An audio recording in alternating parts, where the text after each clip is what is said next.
Great news on a Friday, racism is back, folks. Hello, everybody. Oh shit, my fucking mic is completely blown. Suffer, chat. Suffer. Okay, is this better? I think it's... Oh god, I completely fucked up my audio levels, right? It's because of Sean. Sean did not, made me really, really quiet in his stream, so I had to completely blow up my mic. Okay. Alright. Peak content. Yeah, we're doing it live. We're adjusting our microphone live. That's how we do it, chat. That's how we do it. If I sound particularly loud today, that's why. Alright, so here's what we're going to do. I should mention that this will probably be the last stream before I am able to live stream on the Facebook. There is a Facebook page for us. I don't know why I made one, but I did. Such is the case. And if you would prefer that platform, or if it's more stable, my plan with the Facebook for the stream integration is that I think they have live chat for the Facebook thing. I am going to make it so that everybody's avatar from Facebook is just the Facebook logo, and your name will be randomized. I'm going to pick up some words, like a little, you know how like Reddit and stuff have like auto-generated names? That's my plan for the Facebook thing. So if you want to join that, your identity will be protected in the streaming system. I will be banned in 20 minutes. Guess what, motherfucker? I'm trying. I'm trying it anyways. I can add it to my list. The one platform that I don't even have an interest in trying is Twitch. Twitch is like so fucking bad and so demonic that I have zero interest whatsoever in even trying it. But it's facebook.com/manoftheinternet, facebook.com/group/manoftheinternet. The group is private. If you don't answer your questions, you will not be approved. In just a warning. Cool. All right, so let's talk about England. England is having some kerfuffle. What is the kerfuffle? I just can't imagine. If only there was someone with the news to help me. There it goes. Now I remember. So England's having like race riots, and their idea, as has been discussed in brief on the podcast over the last couple episodes, is that hate speech, incitement to racial hatred, anti-establishment rhetoric, that is all now criminal. And while we all knew that England was this dystopian hellhole, because literally 1984 is written about England, and their destiny is to become as unlivable a place as humanly possible due to government tyranny, because they seem to love it. Like, let's not beat around the bush. People get the government they deserve. Americans deserve their government. Algeria deserves its government. Russia deserves its government. China deserves its government. I don't feel bad for those people, because the people that rule over them can be replaced. It may be difficult, but they're willing to accept complacency in order to not replace them. And what really cements this is that there is such open and obvious contempt for the British populace and how they hand out verdicts regarding hate speech and incitement versus how they handle child rape. This MP, who was a member of parliament, that's what I've learned, that's what that stands for, effectively a congressman, raped a 12-month-old baby, literally a baby. Actually, you know what? I meant to put this up, but I was so busy with my notes. Here's our stream theme. You ready?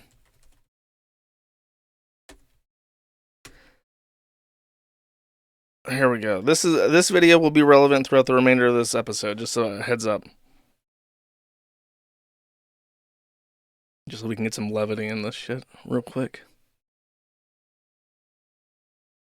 Walgreens Americans. Been shopping here for about 3 months, and they haven't been being very kind to me here in Council Bluffs.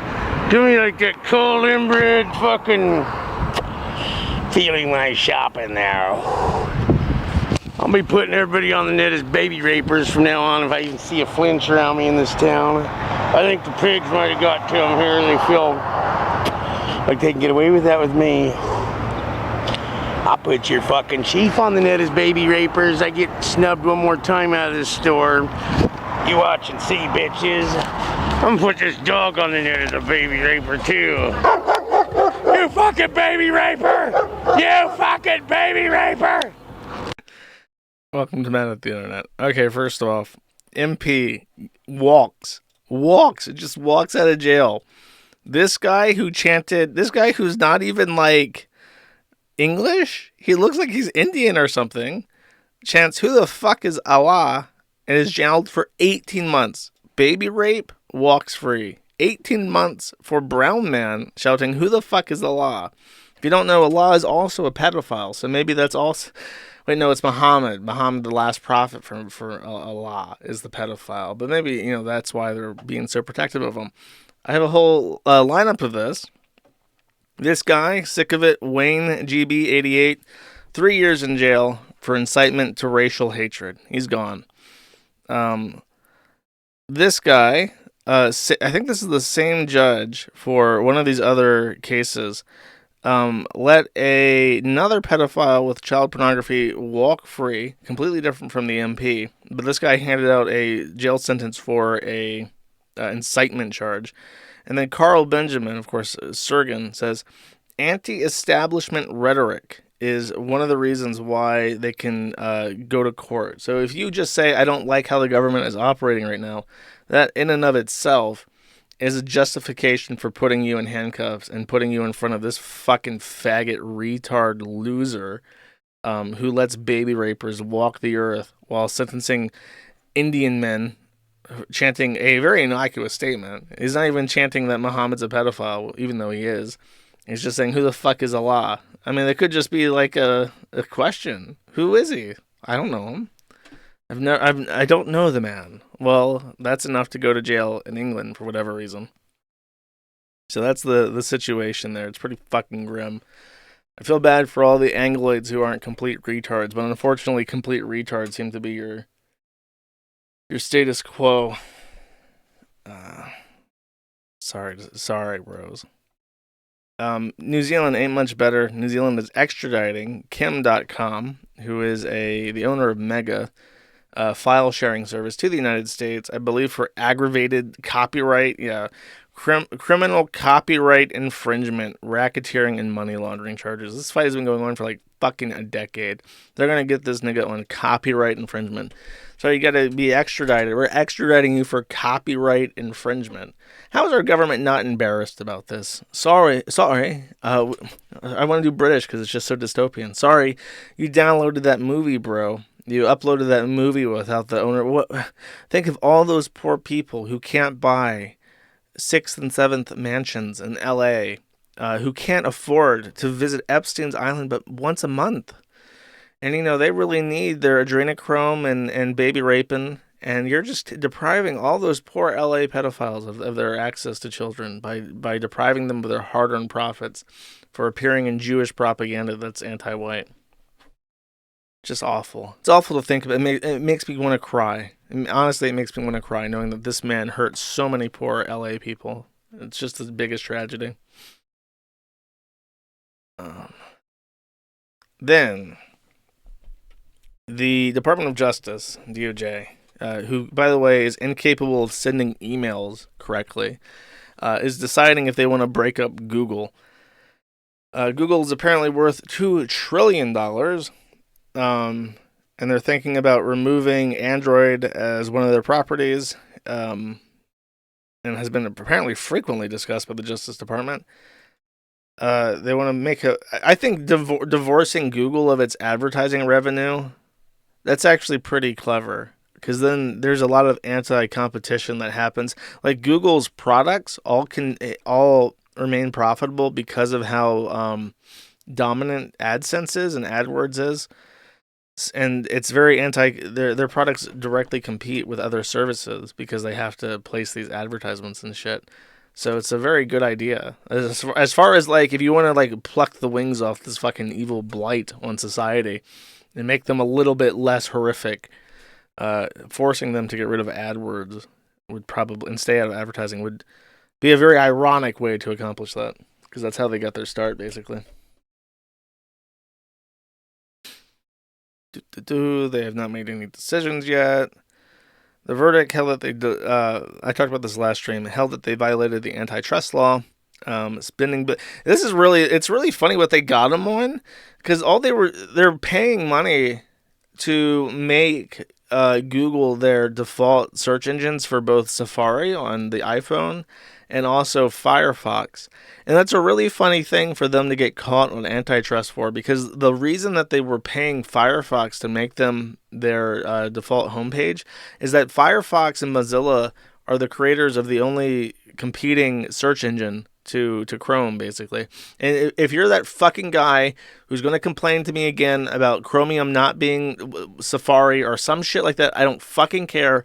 There's WebKit or whatever the fuck it is now, and then also Gecko, and that's basically it. It's Firefox and Chrome.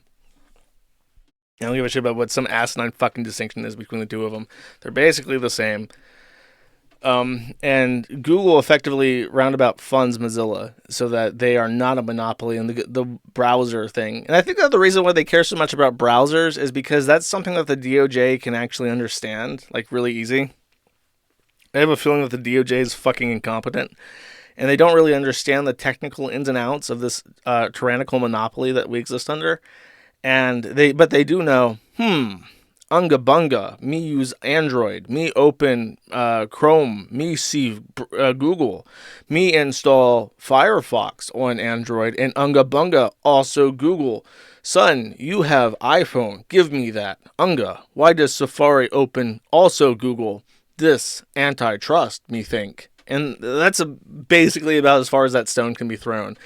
So they, it's really, what I'm saying is it's really ironic that the browser default search engine stuff is the thing that gets the eyebrows raised to the boomers, when Google is like one of the most horrific monopolies that has ever existed in the course of human history. Google is so rich and powerful that the East India Tea Company could be a subsidiary of them, and they could outright own the entirety of the Indian subcontinent from Pakistan to Bangladesh, and they would just outsource all their H-1B visas and support people to India, and they would just own it as like a property, and that would still not make them as powerful a monopoly as they are right now if they lost like a couple of their subsidiaries. So I don't know. The government doesn't know what the fuck it's doing, but I guess they're trying, and the question is why? Well, like, why are they upset at Google? What has happened that has made them upset at Google that they're actually going to try this now? It's very interesting. Now that I think about it, I don't know what it could be. I guess the fact that the CEO is a Pajit and not a Jew, they really fucked up. They got to get that Pajit out of there, and they got to replace him with an Israeli man who can sort out these confusions with the DOJ. Not looking good for the Pajit bros. You guys might end up under the East Google Tea Empire real fucking soon.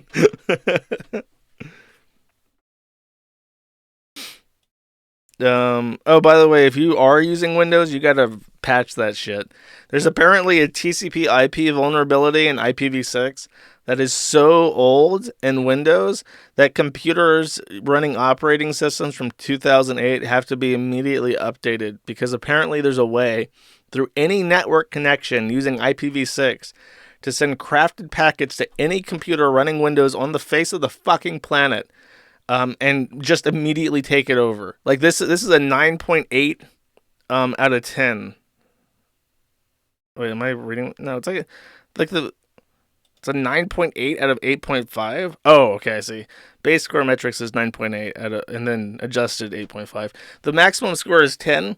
So as far as severity, this is the most severe type of exploit that is possible. Again, I reiterate, any Windows computer since 2008. And since it's only required since 2008, because it's basically any Windows computer that has an IPv6 address. And before 2008, I guess they didn't have IPv6 as a part of their protocol package. So any Windows computer anywhere in the world exposed to the internet with an IPv6 address can be right now remotely taken control of with RCEs through the internet directly with nothing else. You don't have to be running a specific application. You don't have to be doing anything. If that computer is online, connected to the internet with an IPv6 address and it's Windows, it can be hacked right now. So what I'm saying is fix it. Update your shit. Yeah, really, I'm not lying to you. Mitigations refer to a setting. Systems are not affected if IPv6 is disabled on the target machine. An unauthenticated attacker could repeatedly send IPv6 packets that include specially crafted packets to a Windows machine, which could enable remote code execution. RCE, the most detrimental exploit possible because it effectively gives them total control over your computer. Anything that you want to run can be run on that machine. So botnets, backdoors, just completely taking over the device, downloading your browser data, your passwords, unencrypted. Any device running IPv6 and Windows is compromised. You must update immediately. Okay, so here is the meat of the stream. This is the important thing. Suppose I will keep the news hamster for this. When I was a child, I played a game called RuneScape. I joined RuneScape literally in 2001. I want to say I was one of the first players. I think I know that I'm one of the first players because it's really hard for me to remember when exactly I first got my RuneScape account. But when I registered, and this is how I date my account, I was asked to pick a class. And if you ever played RuneScape, you would know that classes don't exist in RuneScape. It's very open-ended. You can do whatever you want, basically. But when you picked a class in RuneScape Classic, which is what it's called, that version of the game is what it's called now, you were given a few items, and I think even bonus XP based on that class. And they removed the class picker, in 2001, very early on, and they replaced it with Tutorial Island that gave you all of the class items right off the bat. So as soon as you left Tutorial Island, you already had all the things that you would have gotten if you picked one of each class, basically. So they got rid of it. But the fact that I remember this and remember doing this is evidence to me that I registered so early on that it was like, it was before party hats dropped, it was before Santa hats dropped, it was before lots of quests came out. It was definitely way before the old school RuneScape update it was called RuneScape 2 at the time when they added knees. There's the pre-knee and post-knee version of RuneScape. If you walking with leg stilts in a two-dimensional world, that's RuneScape Classic. After that's RuneScape 2, which is now called Old School RuneScape because that was in 2004 where that came out. Now, this is a 23-year-old game, is what I'm trying to say. It's fucking old.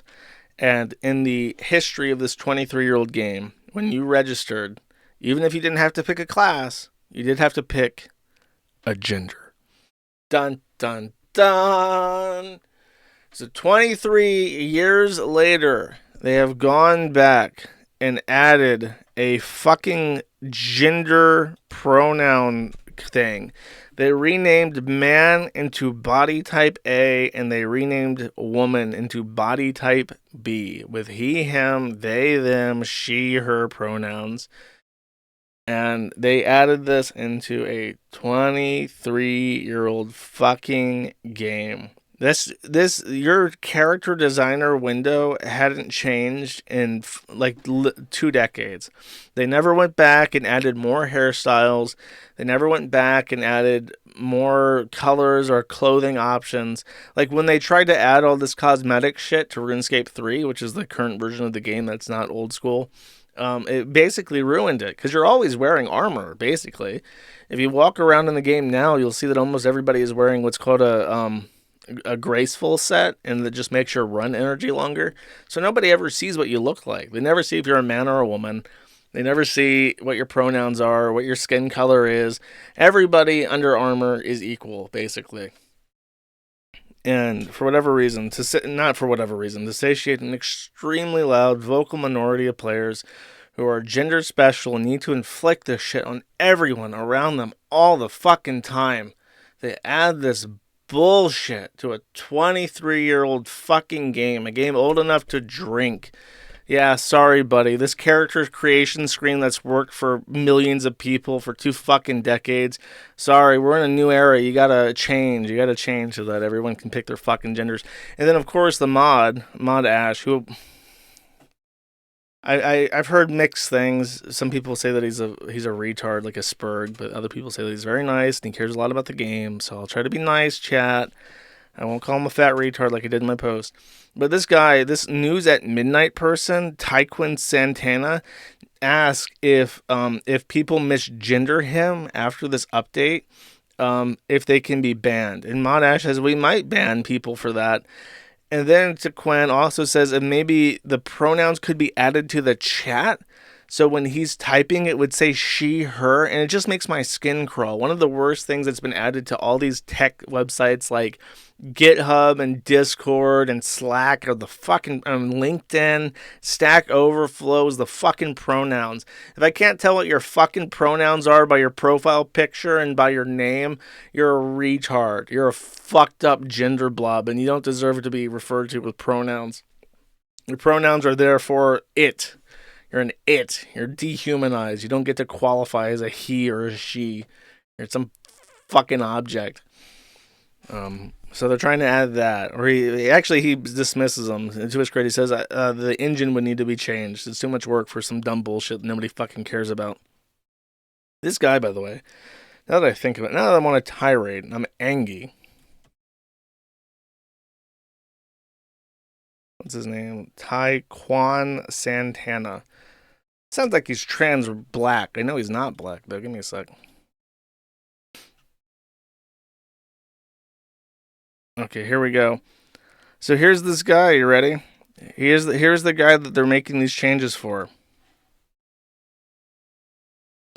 This is a mention. All you bigots are pissed at some pronouns while I'm outside with the top down. Hashtag trans rights matter. I've been on the road, I don't care where I go, long as I get paid. Bad little vibe, she been on my mind. Soon as I get back, she get slayed. Do this all the time, this ain't no surprise. Every other night, another movie get made. Let's see what this one. Oh, it's the same video. You only did that song one time. Baby, you got... Okay, he's replying to Mod Ash. Shroudy says, I'm gonna be honest, this is OTT. You're trying to take a mile from an inch. You're arguing with a bot. He says, just got a haircut. No bot here. Trans rights are not wrong. I'm just out here doing what I gotta do for me and you and we eating. So bitch, why the fuck is you tripping, baby? They added pronouns to my video game. The game that I put the most hours in since I was like 9. I think 2001 I would have been 8 or 9. Since I was 8 or 9, this menu has not fucking changed. But this guy said, I want to be a they, them, bearded woman. And Mod Ash was like, it's done. Just for you, my queen. And now it's changed.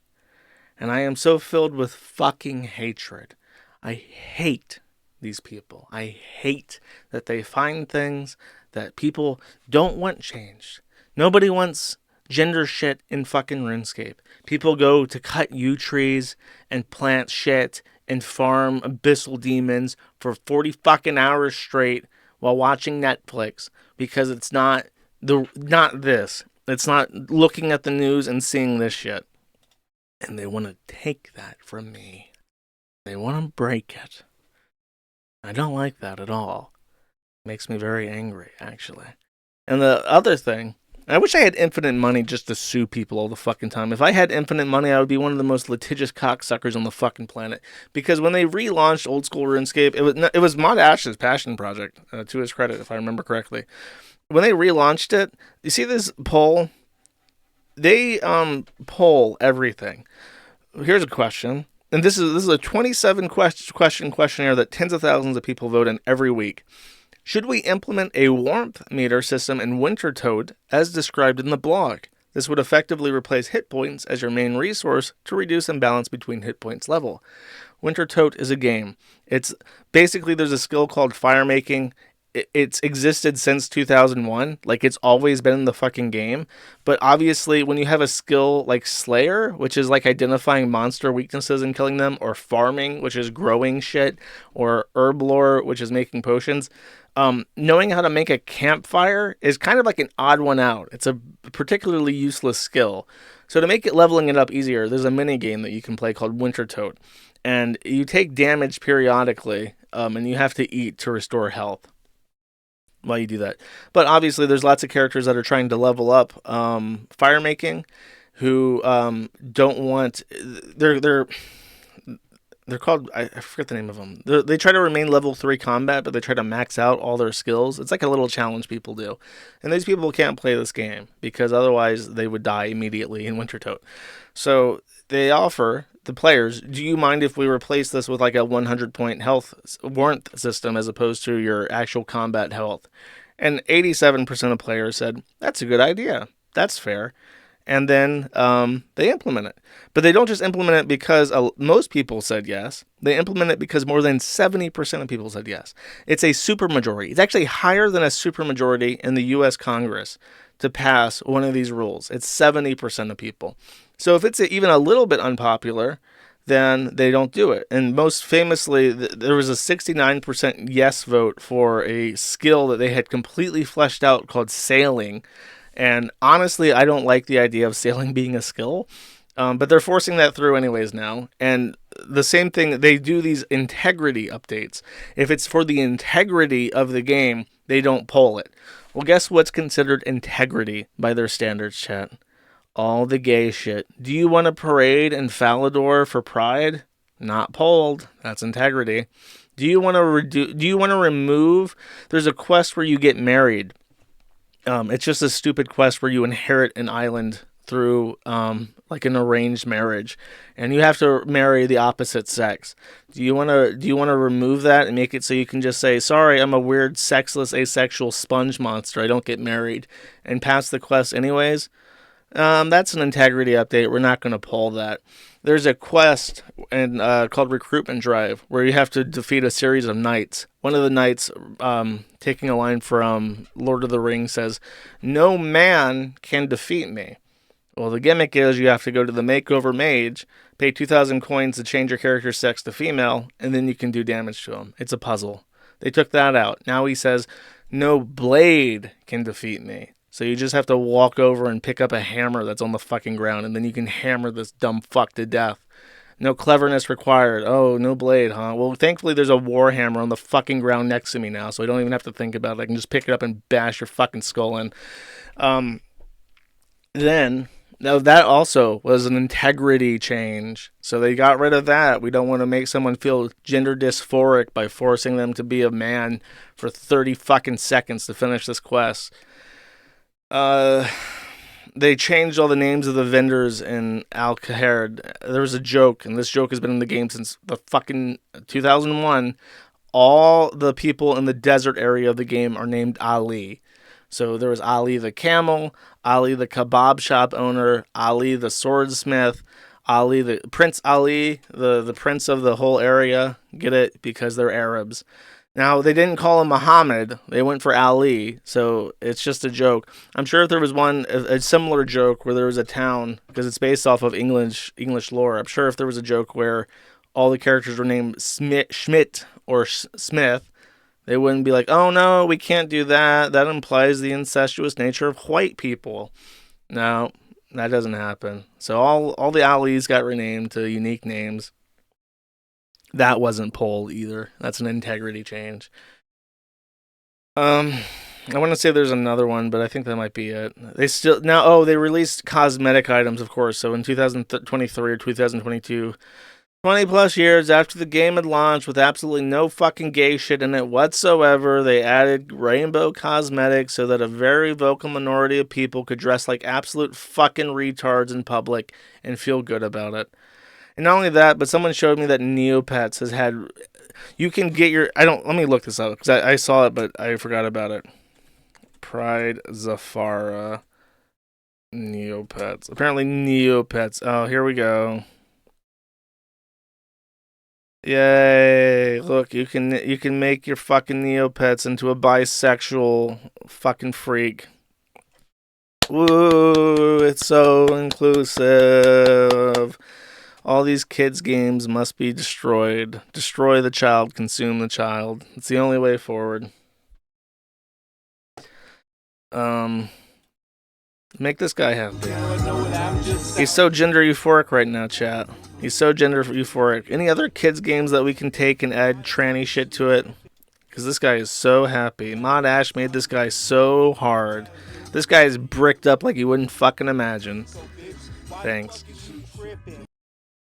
I think that in our current year, people, like someone complained to me because I encourage people to cancel their subscriptions just because they're like, what's the point of funding a game that funds people that fucking hate you, right? And he said, well, everything hates me. Everything is anti-straight, anti-white.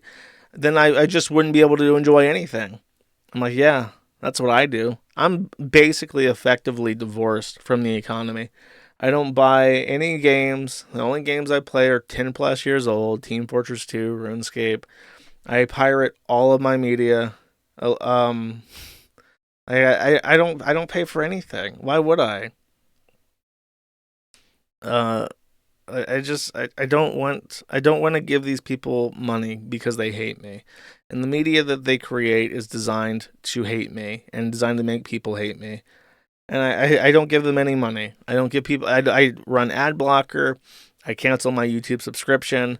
I subscribe to Tidal instead of YouTube Music after like 10 plus years of using them because I don't want to give Google any more money than I already do. And I just, yeah, like you are going to, like right now, especially now that the economy is in such shit, they don't get free money anymore. If you cancel your subscriptions, if you don't engage their products, if you go out of their way to inconvenience them and cost them money, you're winning. And they do take notice. And even if it's a small +1 in their statistical charting, it makes a difference because they have to count their beans now. They have to make decisions to save money and encourage audience retention. They can't just say fuck you anymore. So, yeah, you have to make decisions to rebel against things.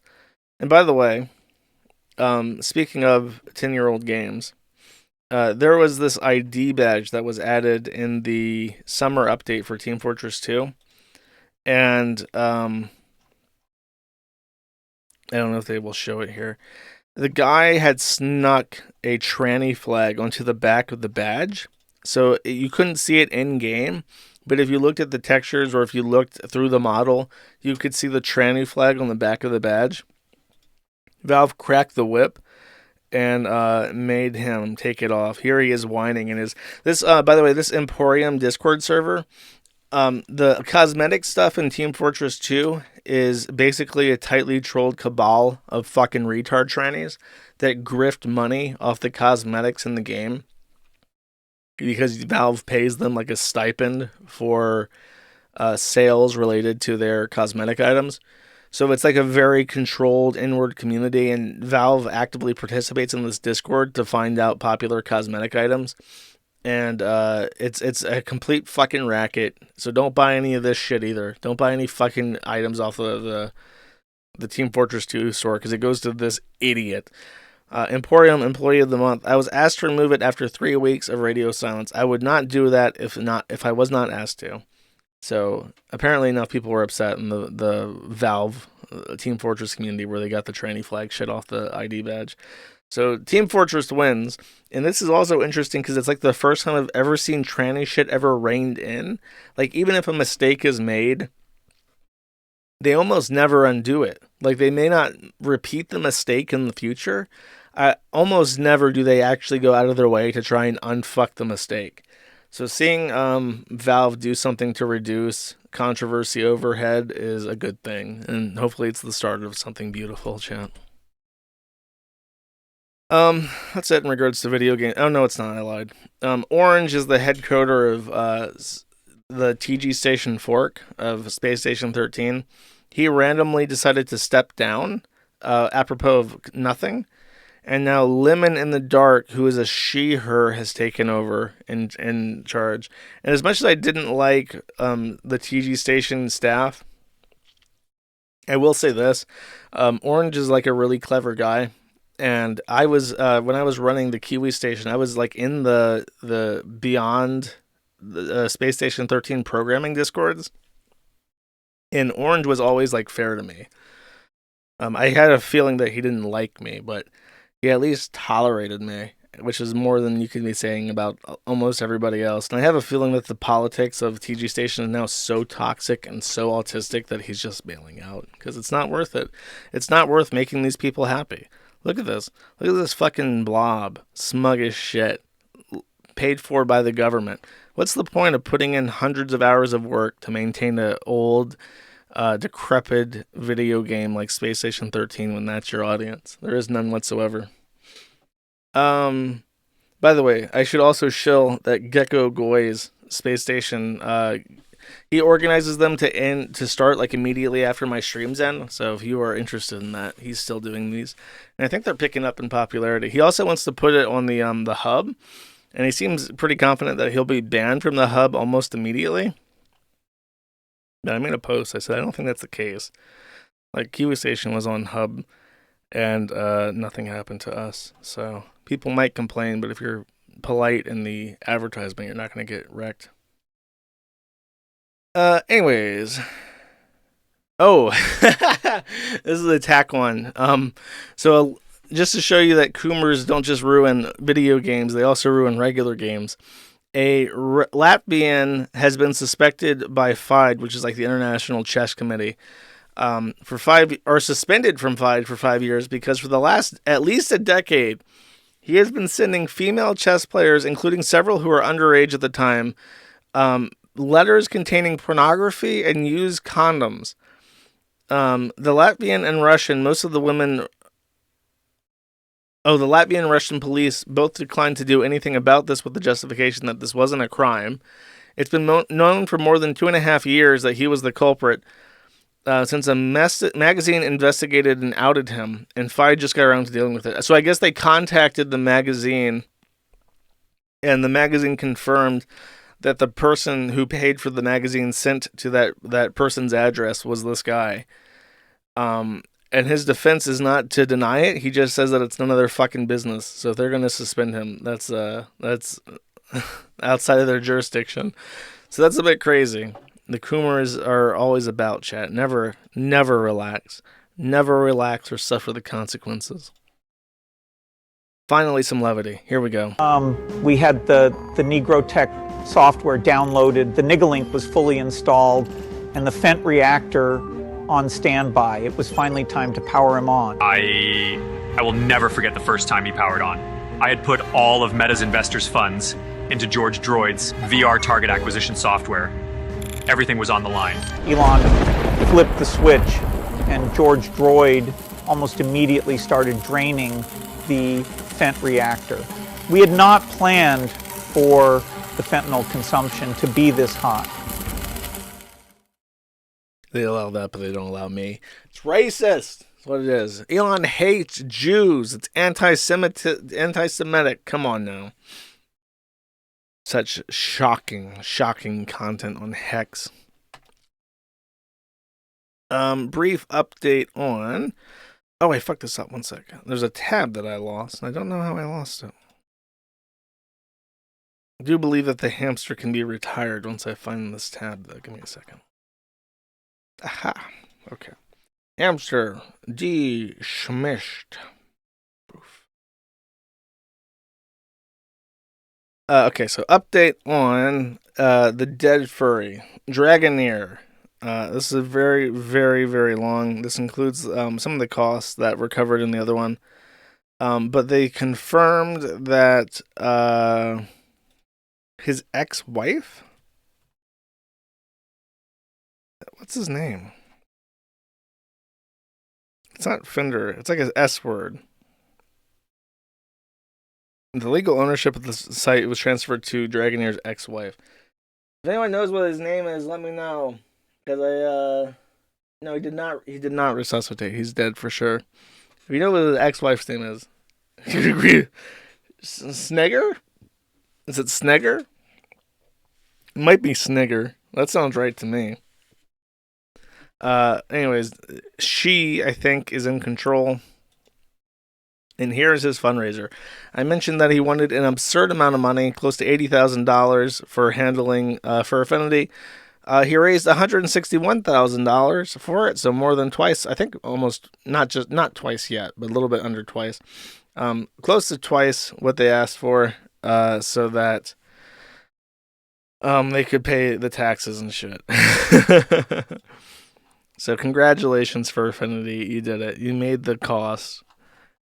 Very nice. Good job. And this is a very small update about a very old cow who I only talk about in passing, and every time I have to say that he's the old school communist wannabe lolcow that shows up in every poll montage making fun of communists on the internet.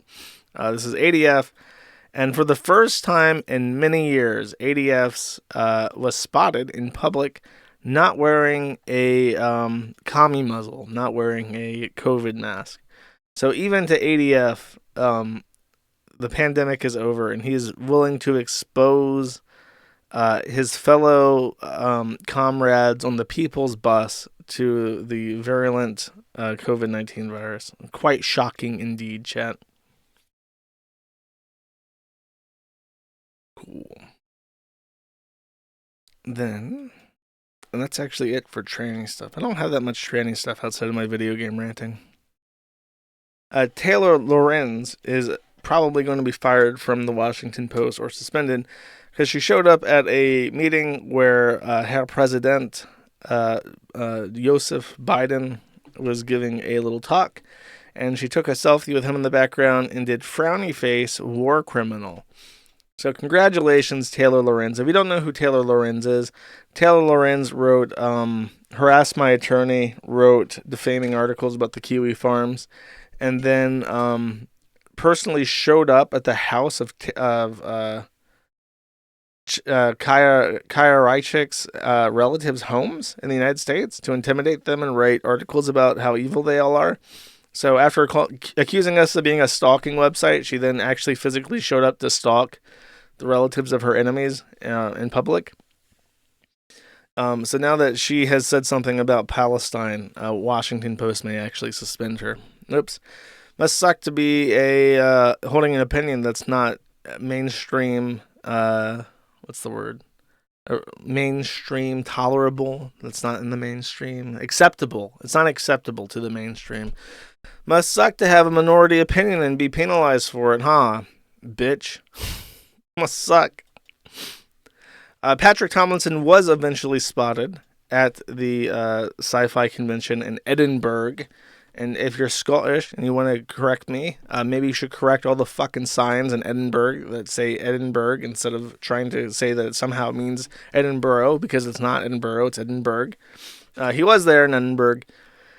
And my God, he's a bit of a chungus these days. He's almost as fat as that other guy. I think even he's wearing. What's funny is that he's wearing that exact same shirt that he's wearing in this one, and you can see how loose and comfortable. This is 10 years ago. How loose and comfortable this shirt was on him. The Slurm Futurama T-shirt, and now it's as tight as a sausage skin. It's like he's about to pop out of this. You put this fucker on the grill, and that shirt's about to break. It's a bit crazy, chat. Can't believe that Patrick is so fat. At least they found him, though. I'm glad to hear that he's still safe. Speaking of unflattering images, we have our boy Count Dankula. Count Dankula has shaved his beard because he fucked it up somehow. Actually, let me find there's my phone. I don't actually have anything to say about him. I just want to show you his face without his beard. And it looks pretty fucking bad. It makes him look like a junkie. I'm going to be real with you. He kind of looks sketch. I asked a British person if he could give me a pithy thing to say in regards to this. Let me find it. Big man looks awfully peely-wally. If you are British... If you are British or Scots, apparently, that sentence has some meaning to you. But let it be known that the big man looks awfully peely-wally. And that's apparently a bad thing, chat. Scottish. He is Scottish. And then there's this clip which I'll play for you. Wait for the punchline. In the chat. 1940s, Prince Philip wrote to the then Princess Elizabeth, "To have been spared in the war and seen victory, to have been given the chance to rest and to readjust myself, to have fallen in love completely and unreservedly, makes all one's personal and even the world's troubles seem small and petty."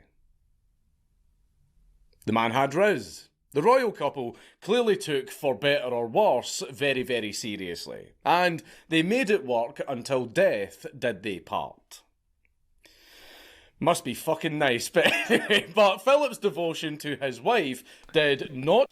That is the only kind of hint he has given regarding his separation. If you don't know, he has 2 daughters, I think, and his wife, and they have separated, and that's been very offline. She made one statement about it, and he was super irritated about it because immediately everyone assumed they got caught cheating on her with femboys.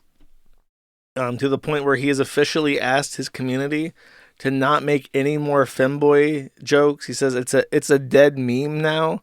So just to clarify, it was absolutely a meme. He never spadunked in any tranny buttholes. He wants to make that completely known, and he does not appreciate the speculation that is what led to their separation. However, this statement does kind of indicate that it was not his idea, and he's not pleased about it.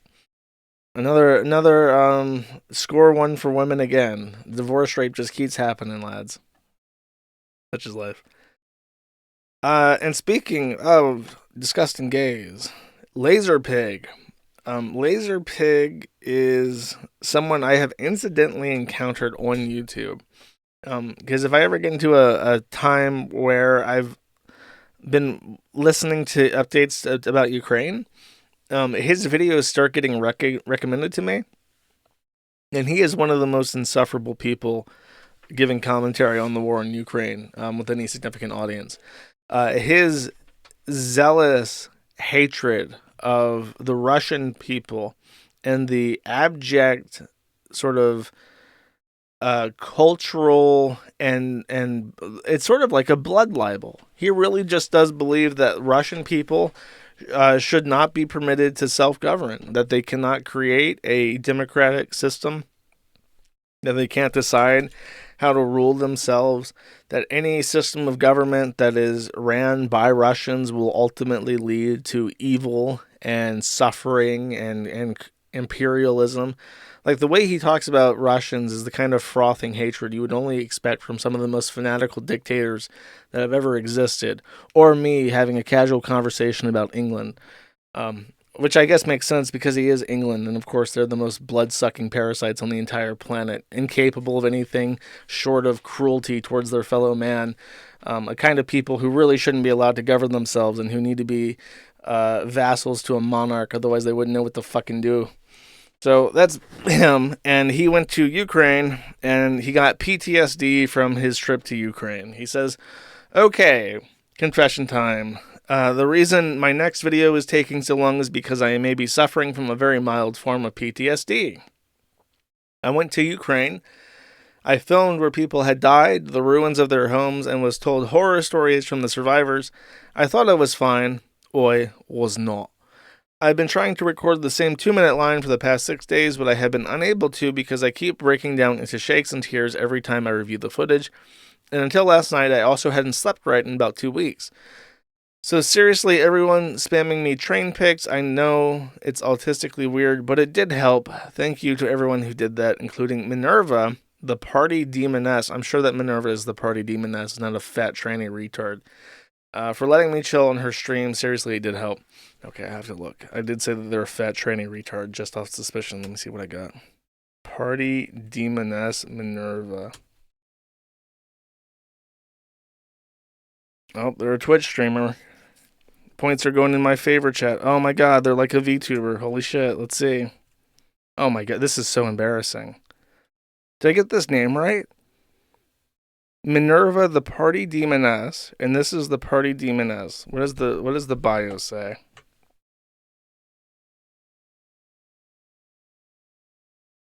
Minerva, that's me. That's exactly the confirmation I was looking for.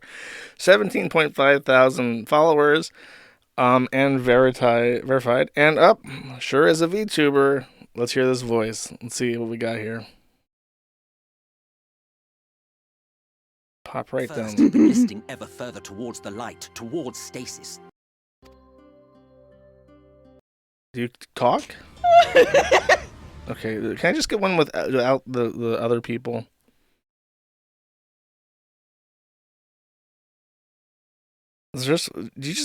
Oh my god, what the fuck?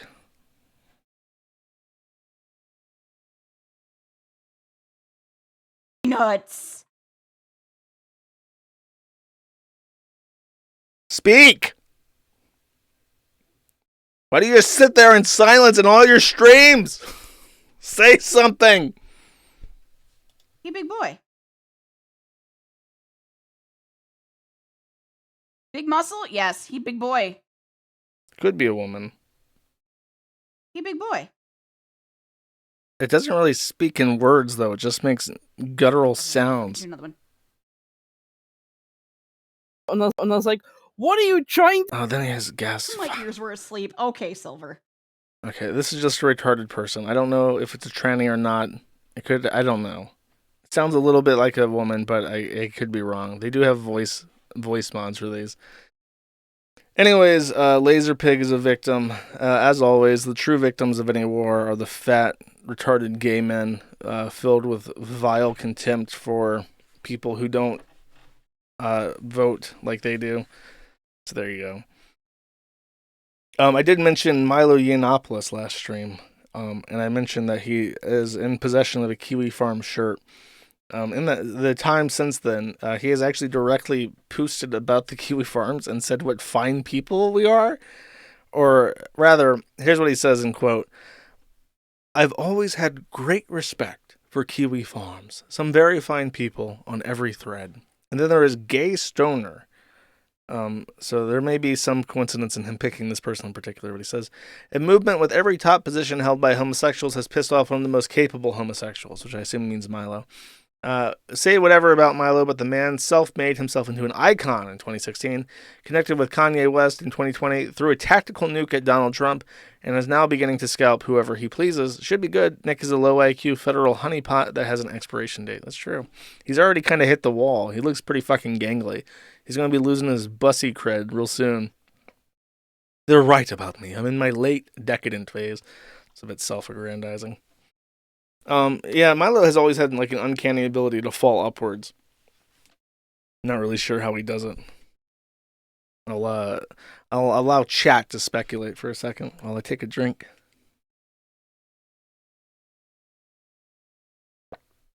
Twink death will come for Nick. It's true. It already has. Speaking of the Catboy per himself, let's see what he has to say about the election. I'm sure he's got some great insights.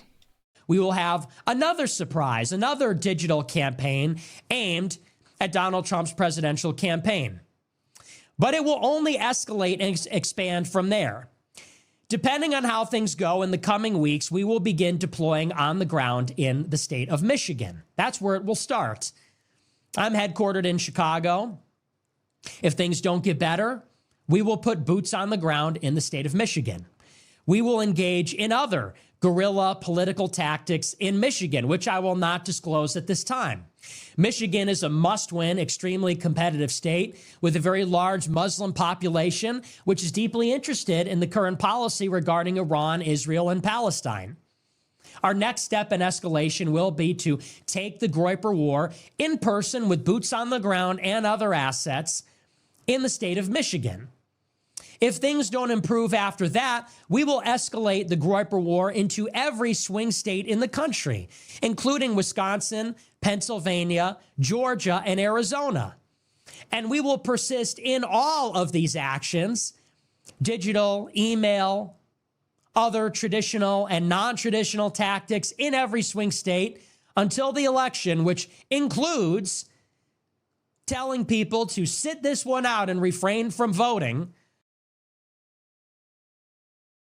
So his threat to Donald Trump is stop coveting the Israeli lobby, or we will put boots on the ground, ooh, and we will get Somali migrants to vote, which sounds like election fraud. Should probably clarify that he just wants naturalized citizens to get registered to vote.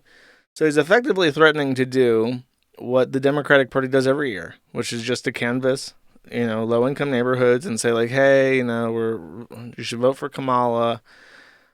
She wants to, secure Social Security and help low-income environments. Donald Trump is only for the big corporations.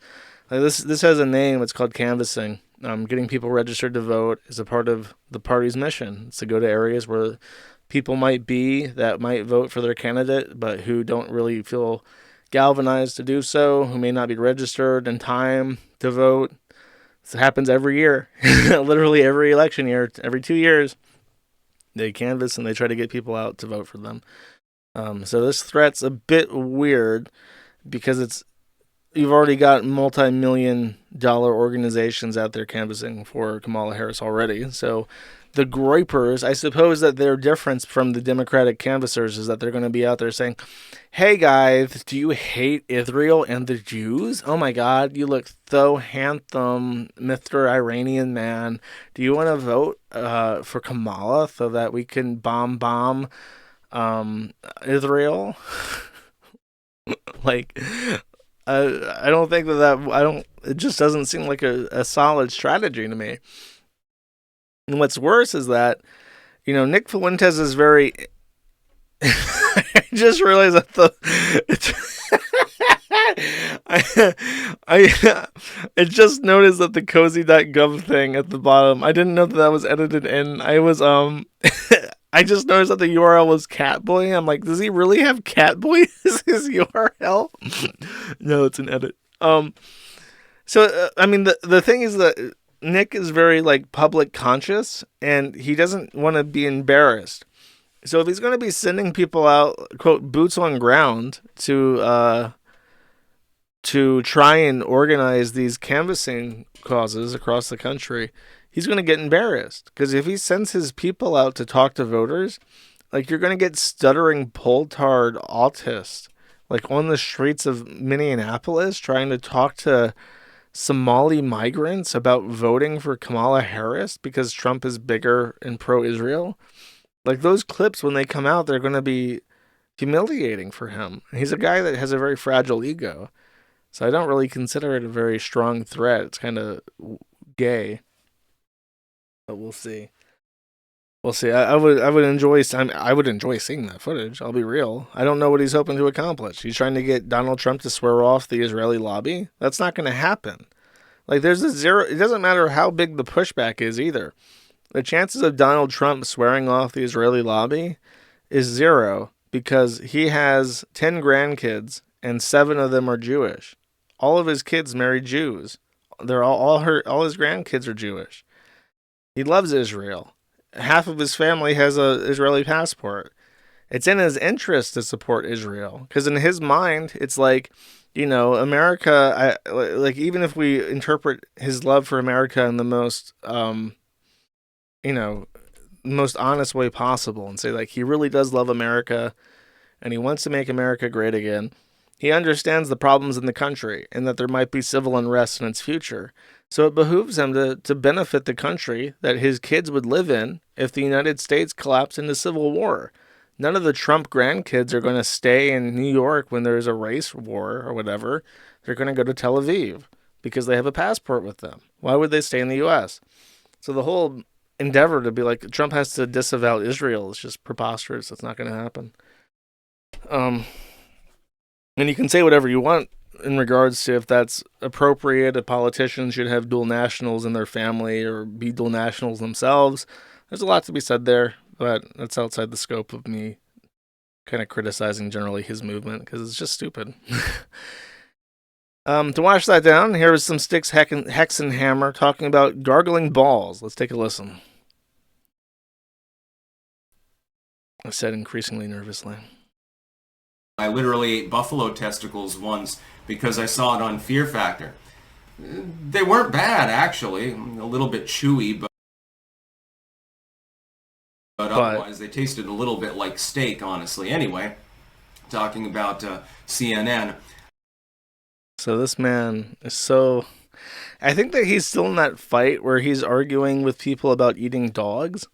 Like, this guy is so high up on the libertarian level and so yellow fever lusting that he's just like, ha, delicious dog soup. And then people still give him shit about this. He's like, well, I ate the bow testicle. Yummy, yummy. It tastes like a nice steak. Cool, bro. Nice. Happy for you.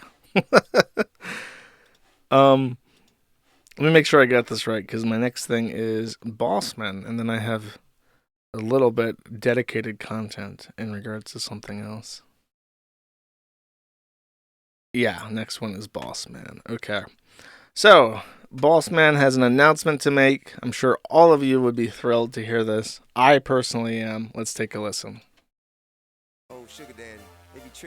Well, guys, went to probation place today. I definitely like it wet. I definitely like it flowing, like the Niagara, squirting. Damn, that shit's lagging today, dude. There's like dirt on my screen already. My brand new monitor, bro. Come on, baby. You can have whatever you like. Thank you, bro. Yeah, I went to probation today. Everything's good. All is good. All is fucking good, baby. You look 40? How old do I? So, my boy Bossman, much unlike Nicholas Rekieta, has managed to stay clean enough to satisfy the government. From the get-go, from the first week of his release, he's been clean. He didn't wait for the court to tell him anything. He just stayed safe. So, with that done, we're going to need a very special hamster to guide us through this next segment. Wait, that's the American hamster. Get out of here, American hamster. There we go.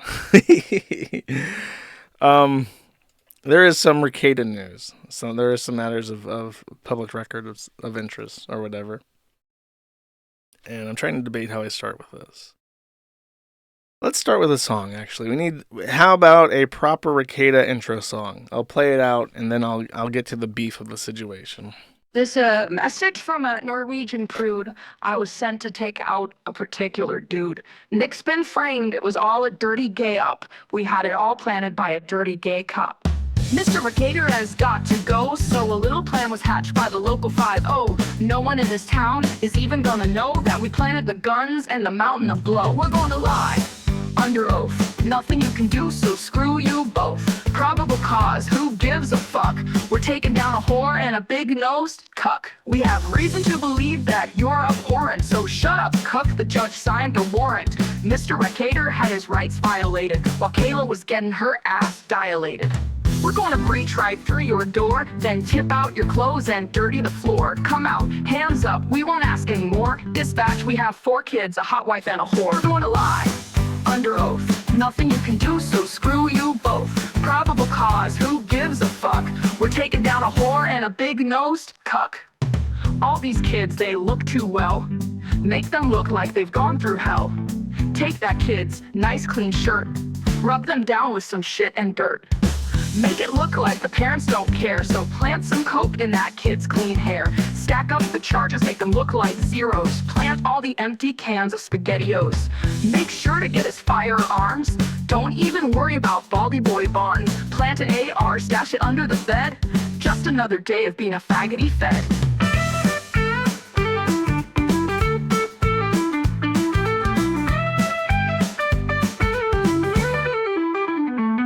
We're gonna...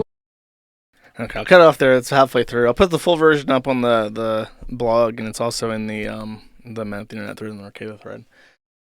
So in the last episode of the Rekieta segment, Rekieta had, or I had, through counsel, filed a motion to allow recording in Rekieta's omnibus hearing. Rekieta's omnibus hearing is on the 21st. It's right around the corner.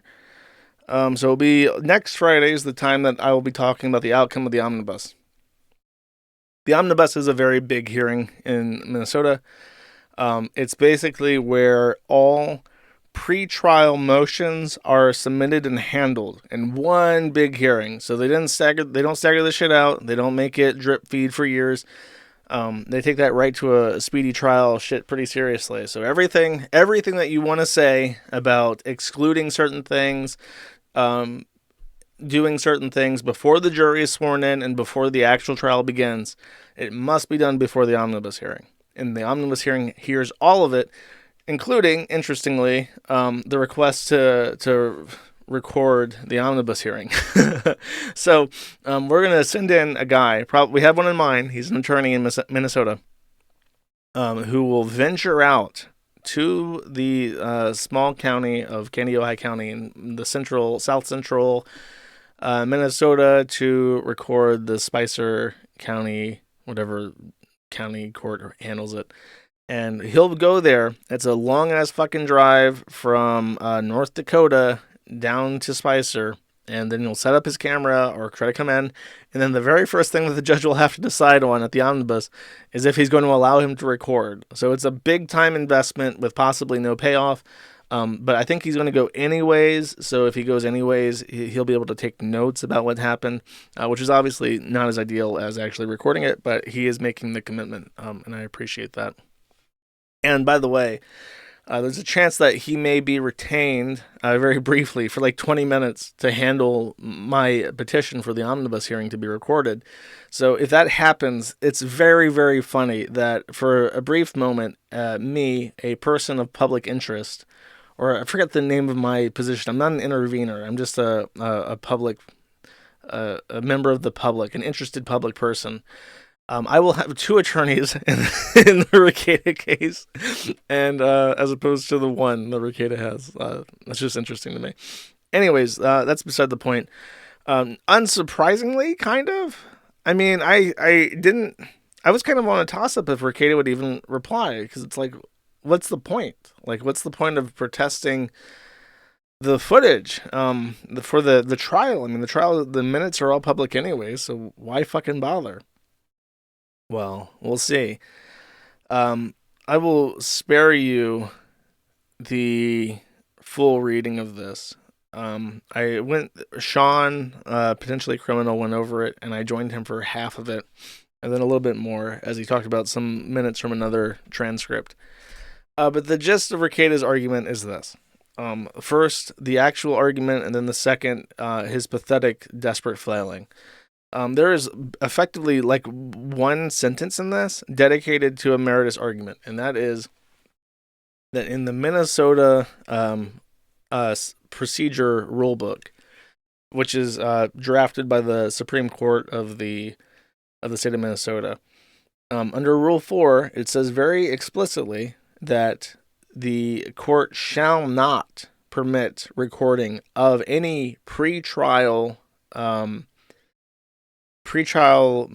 hearings or anything like that, including the omnibus hearing, mentioned by name. The audio omnibus is mentioned by name. And basically anything that happens before the jury is sworn in. And the idea is that they don't want the jury pool to be poisoned. However, unlike with statutory language, the language shall not is not as concrete in the rules. And both Hardin and also White in his response, I think that this entire response is drafted by Rekieta, by the way. It just reads like that. In particular, this whole thing is called Defendant's Motion in Response to Joshua Moon's Motion. That is sloppy. It's not a motion. It's a response to a motion. So it's very weird to call this defendant's motion in response to Moon's motion to allow, because that's not what it is. It's just a response. It's not a motion in and of itself. That's like a pro se level fuck up, and White seems like a respectable attorney, which kind of indicates to me that Rekieta drafted this to save on money. That's just my thought on that. So the line in the rule book says shall not, but this rule was violated with the Chauvin trial because they deemed that it was of great public importance that even the pre-trial stuff be allowed. In fact, there was another line in this before the Chauvin trial that said if the defendant didn't consent to the recording, then it wouldn't be permissible. It was another shall not. But the judge said, actually, this is of such monumental importance that we're going to allow it anyways. And then the Supreme Court, against his objections, and then the Supreme Court fixed that rule and just removed the defendant's ability to object to this at all. So it is possible that we'll get the omnibus hearing. If not, we'll have to wait until trial, assuming that it goes to trial. That's the most meritorious thing, and it's basically this paragraph right here. Argument won the law, and then he points this shit out, and that's basically it as far as the argument regarding the law. The rest of it is this shit. This guy has a forum account, or had. I've banned it. This guy's name is Jason Close. And in the off chance that Mr. Close is listening to this, I want you to know I fucking despise you. You are the biggest, dumbest, fattest piece of shit. The fact that the government didn't fucking execute you for having child pornography is an abhorrent stain on our justice system. This fucking moron filed a petition to Candido County for the warrant, claiming to be, quote, a voluntary member of the Kiwi Farms investigation group. He is in no way, shape, or form authorized to represent himself as an agent of my fucking website. And his cheeky little motion in private to Candido County is the basis of 99% of both Rekieta's ramblings in this fucking document to try and confuse the judge, and also the entire basis of Rekieta's PR stunt. So this fucking imbecile should kill himself. And I'm willing to say that. I know that if he does it, it looks bad on me. It might get me into trouble. Nobody's going to fucking miss a pedophile who goes out and after collecting child pornography and being convicted of it, goes out and pretends to be somebody else's voluntary member. Like, for real, go fuck yourself. Did Rekieta hire him? Maybe. There's actually an interesting thing, though. As much as this pisses me off, and we'll address it, because I am obviously going to respond to this and say that it's fucking muckraking and bullshit.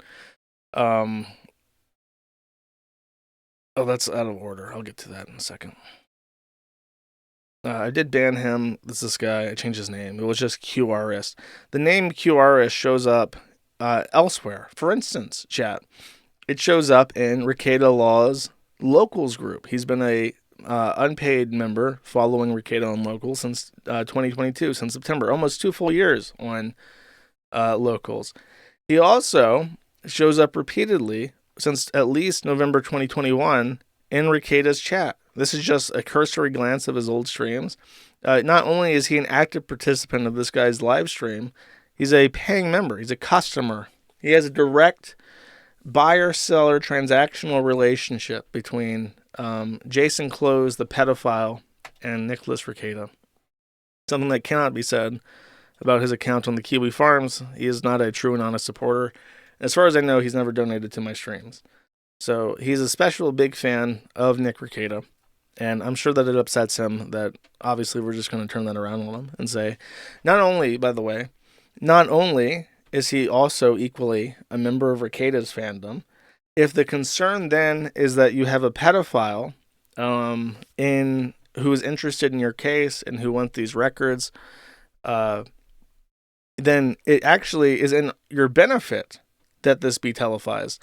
This guy, despite being a convicted pedophile, is fully able to fly to Spicer, Minnesota, show up at this courthouse, and attend the omnibus hearing in person. Literally nothing stops him. As long as he tells his officer, if he has travel restrictions, that he's going to Minnesota for a week or whatever, that can be arranged. He can attend in person, and if there are minor persons of Rekieta's relation in that courthouse, this fucking guy will be in the same building as them, which apparently he's very afraid of. Well, if it's televised, then there's no such concern. If there's a safety concern, which it sounds like there is, then televising the event would be in your interest, because people like this, who are in your fan group already, who are members of your private service and who pay you money, who seem interested in you, they won't be able to attend in person because it will be televised anyways. So we're going to turn that argument on them. There is something special. This doesn't show up on the Kiwi Farms yet. This was sent to me minutes before the stream went live. Let me find it really quick. I don't know where I put it. Sorry to tease. I have to be careful if I show this because I'm sharing it through a cloud system. Oh, Adobe, can you just fucking let me download this, please? Download this file. There we go. All right, here it is. Here's the big one. Now, I remind you, this is important because, number one, Rekieta said that Jason Close, the pedophile, wanted his body cam footage. That's his public statement. Jason Close only petitioned for the warrant, which is already public information. He did not petition for the body cam footage, so that's a lie, straight on its face. The other thing is that Rekieta is very, very, very afraid in this motion. Not this response, this motion to a response motion. He's very, very afraid that if his minor children have to testify, then Jason Close might be looking at them through the television in D.C. Well, Rekieta, guess what? Kristen Pierce, the first assistant to the Canandaigua County Attorney, writes this in regards to Mr. Judge Wenzel and says, the county takes no position on the motion to audio or video record the proceedings. This case does not involve a victim. If there is not a person offense, and any testimony by minors is unlikely. The county defers to the court's decision. The prosecuting attorney has stated there will be no minor testimony in this case. You have no grounds to sit behind your kids like a fucking coward and pretend that you're just looking out for their own best interest because they're not fucking testifying, and you know that. So this is also Exhibit A in the response. All this shit, this fucking muckraking that he tried to fling around to make everybody on the Kiwi Farms a pedophile guilty by association because of this one fucking idiot is moot. And if anything, the security concerns raised by this only bolster the argument that it should be broadcasted and should not be a public zoo exhibit. I hope you're happy. He's very, very, very smug about this, by the way. But I'm patient, Chad. I'm patient. I'm willing to wait and see what happens.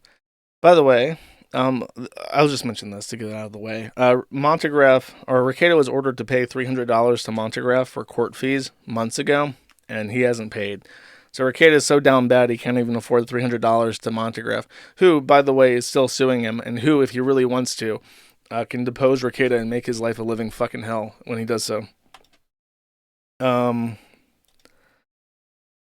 So the omnibus hearing is interesting because, in particular, if they are going to accept a plea, they would have to do so at the omnibus hearing. Now, there is an interesting issue regarding his omnibus hearing. His issue is this. Rekieta has an attorney. He hired Mr. White as his chosen representative.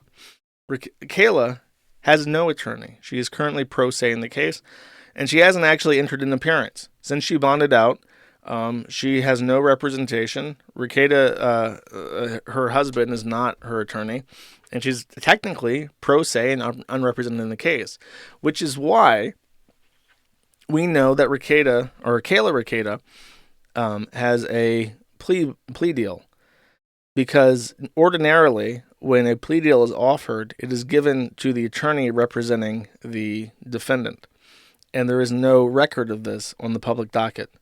If the plea deal is offered to a private person representing themselves, not through their representation, the state must file an affidavit that they were served this plea deal, and that affidavit is public record. So we know for a fact that Kayla has received a plea deal. We do not know if April or Rekieta have received a plea deal, but they probably have. If they offered it to Kayla, they probably offered it to Rekieta. So I mentioned that the omnibus is on the 21st, and the omnibus is a very big hearing. All pretrial issues must be dealt with at the omnibus.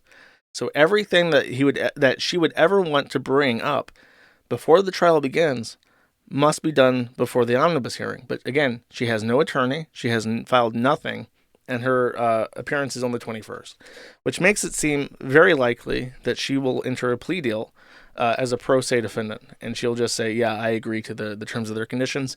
And the cookie cutter plea deal for her charge as a first-time offender is 2 years probation. April is also charged, but she has a public defender, so it's unknown if she will accept the plea deal or what her plan is.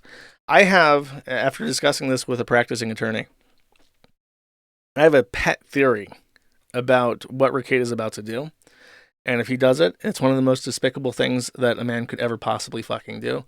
And I don't want to say what it is, because I feel like what I had proposed is so spineless, so disgusting, so cretinous, that Rekieta might actually do it. It's also a 190 IQ move, which a Floridian swamp genius such as myself could come up with. So I'm tempted to write my prediction down and send it to somebody I trust, such as like Sean or Alyssa Clips, just as like an intermediary, someone who would have no reason to lie. So if I'm right, I can say I'm right, and this motherfucker is such a craven bitch. And so predictable, just the most predictable craven asshole that's ever lived. I can just see him coming a mile away too. So I might do that just as a fun game. I'm thinking about it because I kind of want to tell you what I think is going to happen, because I'm pretty sure I'm right. And if I do, you guys will. If what I believe is true, you guys will be so floored at how unbelievable and shameless Nick Rekieta is. It will actually floor you. It'll shock you to your fucking core. Send it to Ralph, Ethan Ralph of the Kill Stream. That's a trustworthy person. If I've ever heard of one, just the name gives confidence. So you have good calls. I'll do it. I'll write it down. I'll send it to Sean, and then he can say if I was right or not. That's basically it. There's a big trial coming up on the 21st, and Rekieta is fighting tooth and nail to try and get this suppressed. And not only is he trying to get it suppressed, he's also using the opportunity with his absolute privilege to try and smear everybody involved in this case as a pedophile for reasons unknown to me. As I mentioned, it's an ugly and ineffective tactic, because you have to understand, and this is why I say this, if you want to go out there, it's a bad idea in general to antagonize an entire community of 12,000 plus daily users. It's a really bad idea to antagonize tens of thousands of people outside of that community who have an interest in the proceedings and who might be sympathetic to that forum. To call them pedophiles, though, and to try and commit this kind of libel just out of like pettiness and spite is a really good way to piss off tons of people, like more like really piss people off. Not just like, oh, what a faggot, like, oh, this faggot really deserves to get stomped. Like, it's a good way to incite people against you, which is always a bad idea. If you ever invite trouble, trouble will find you. That's how it works.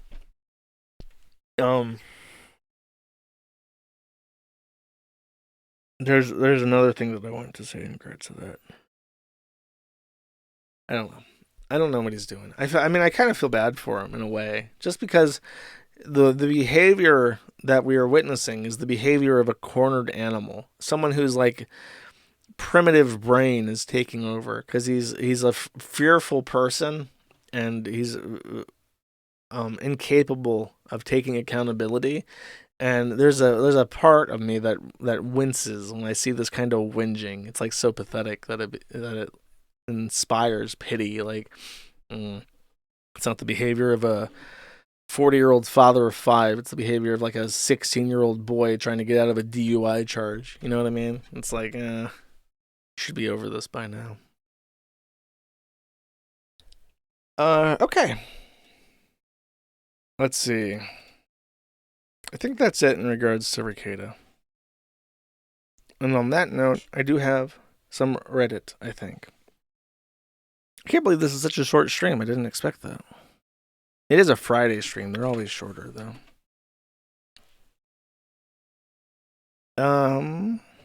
Cool.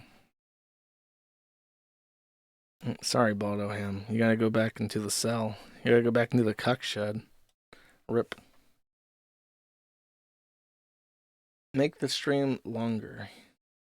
He did movie. Oh my god. Bossman did movie night. I can't believe it. Yeah, it has to be a short stream because I have to sign an affidavit before closing time in Minnesota. I got shit to do today. Sorry, chat. Play the Navy video in the man. Okay, I'll look at that.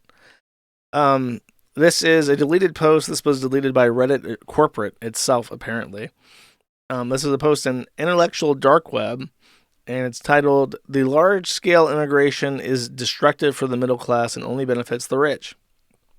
He says, and the only reason why I'm reading this, even though it's political, is that this was outright deleted by Reddit corporate, like the entity of Reddit, not the mods.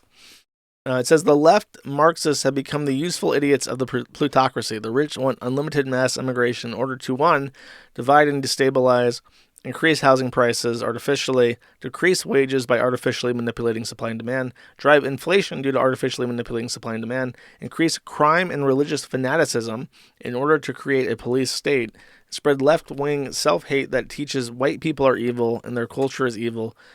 Their only way to atone for their sins is to create unlimited mass immigration." This is very close to what I wrote in one of my old blog posts on the Math Internet site. And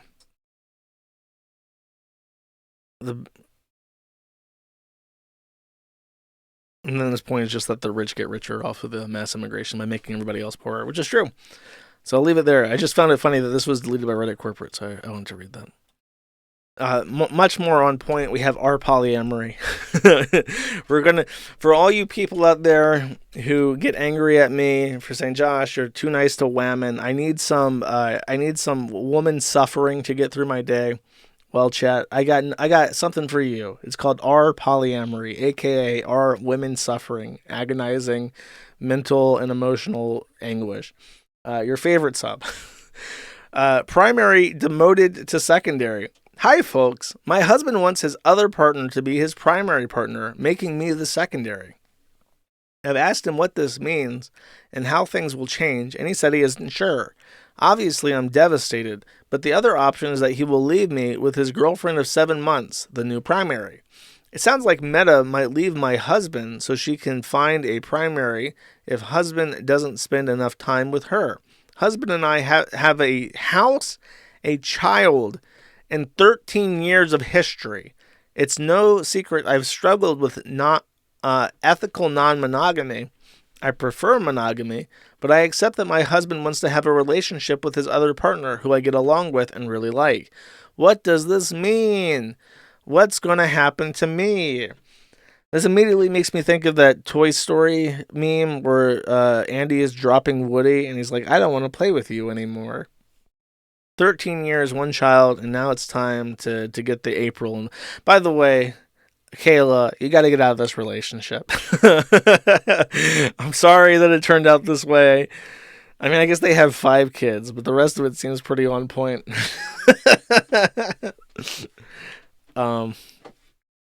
Yeah, what a nightmare. I think this is on the same vein. My 33F boyfriend, 36M, of 12 years, commented on a TikTok post saying he'd married the promoter in the video, and I feel awful. How would you feel? Hello, everyone. My boyfriend, 36M, and I, 33 female, have been together for almost 13 years. We've had our ups and downs like every other couple. He's a good boyfriend overall. There's a lot I have been telling him that needs to improve, and he hasn't. But at the end of the day, his good overweighs the bad. The good overweights the bad with this guy. We have talked about marriage many times before, but never go through with it. He says we will get to it in time. We've been living together for the past 10 years, and I already do wife duties per se. So yesterday, we were in bed, and I saw him type something very quick while he was on TikTok, and I could definitely tell he did not want me to see it. So I asked him what it was, and I pushed until he showed me. It was a video of some company promoting an alarm system, and there was a woman showing how the alarm works. Some guy asked in the comment section what others would rate this woman, and my boyfriend's answer was, would marry right away. I know it was just a stupid comment, and he wasn't directly flirting with said woman, but I still felt hurt and told him not to speak with me or touch me for the rest of the night. He's done this type of thing in the past, this sort of indirect flirting, and he promised not to do it anymore. The fact that he used the word marry made the sting even more for some reason. What could possibly be the reason, woman? He said I could see his TikTok history, but I declined because I just can't do it at this age after all these years we've been together. I love him so very much, and I do think he loves me, but apparently not enough to marry me or be respectful when I'm not looking. I just feel so defeated. Do y'all think I'm being oversensitive? I'd love to hear your experience if you went through something like this. Bro, you still got time. 33, I mean, you gotta pop and lock. You gotta pop and lock. You gotta handle that shit like a U.S. Marine. Like, you better have a plan. Like, once the landing boat hits the shores, where are you going? How fast are you gonna get there? What's your timeline? You gotta plan every fucking second, but you can still do it. But I don't know. This is why I say that Marie is gonna murder Dick. One day, when Dick gets what he fucking deserves, Marie is going to just break down the door to his coom basement and just stab him to fucking death. You know, rip right through his sternum with a chef's knife. Because you can't do this to people. You can't waste someone's entire life like this just so they cook and clean and suck your dick with nothing in return. This is the inevitability of the pushovers. All right. Oh, chop Dick's dick, huh? Uh-oh. Imagine the coping from Dick if he got castrated by Marie. He would still do it too. He wouldn't take the L and admit that he did anything wrong. He would have to be like a dickless, ballless eunuch, having to cope about why he has no cock and balls anymore. And he would still blame it on other people. That would be funny. Alright, where's this fucking Navy video at? Someone said I have to watch the Navy. Is this it? It's a doomsday fish. I don't think that's the Navy. I mean, technically a boat is kind of a doomsday fish, right?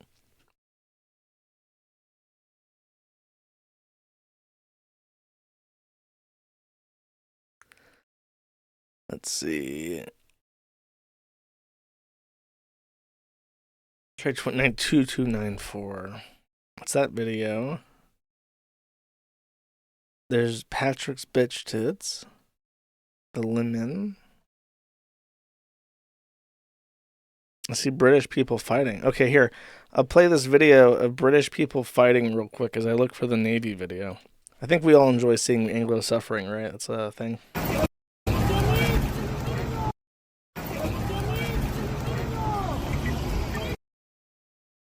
They're arresting that child?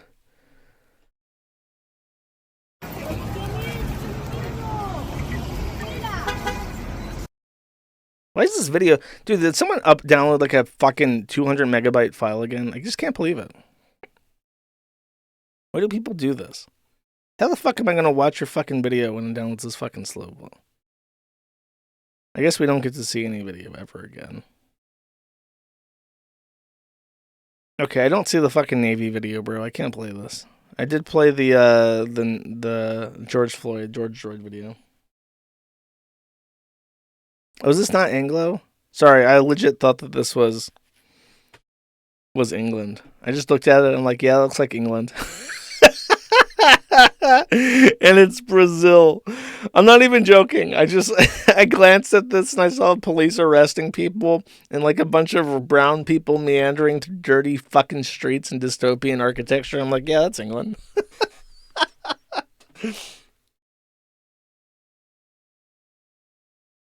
This is New York. Oh, it does say New York City. Are you sure? It says City Bike. I thought it said Curitiba. Okay, let's see that. I have to eat my L here.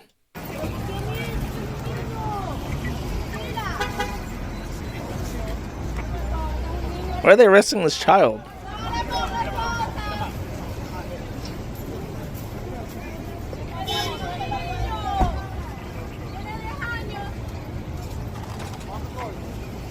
We got him, boys. Courtesy, professionalism, respect. Dispensed.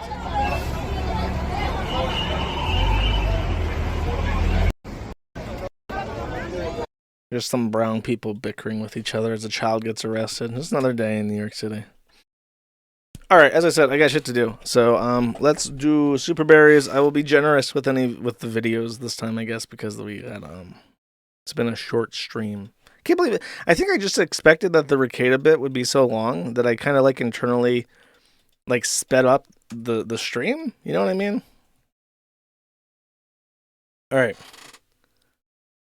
The kid killed 50 people for the cartels.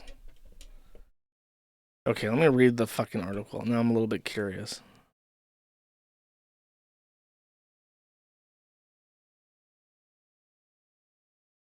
Let's see if this is a gigantic waste of time looking for this.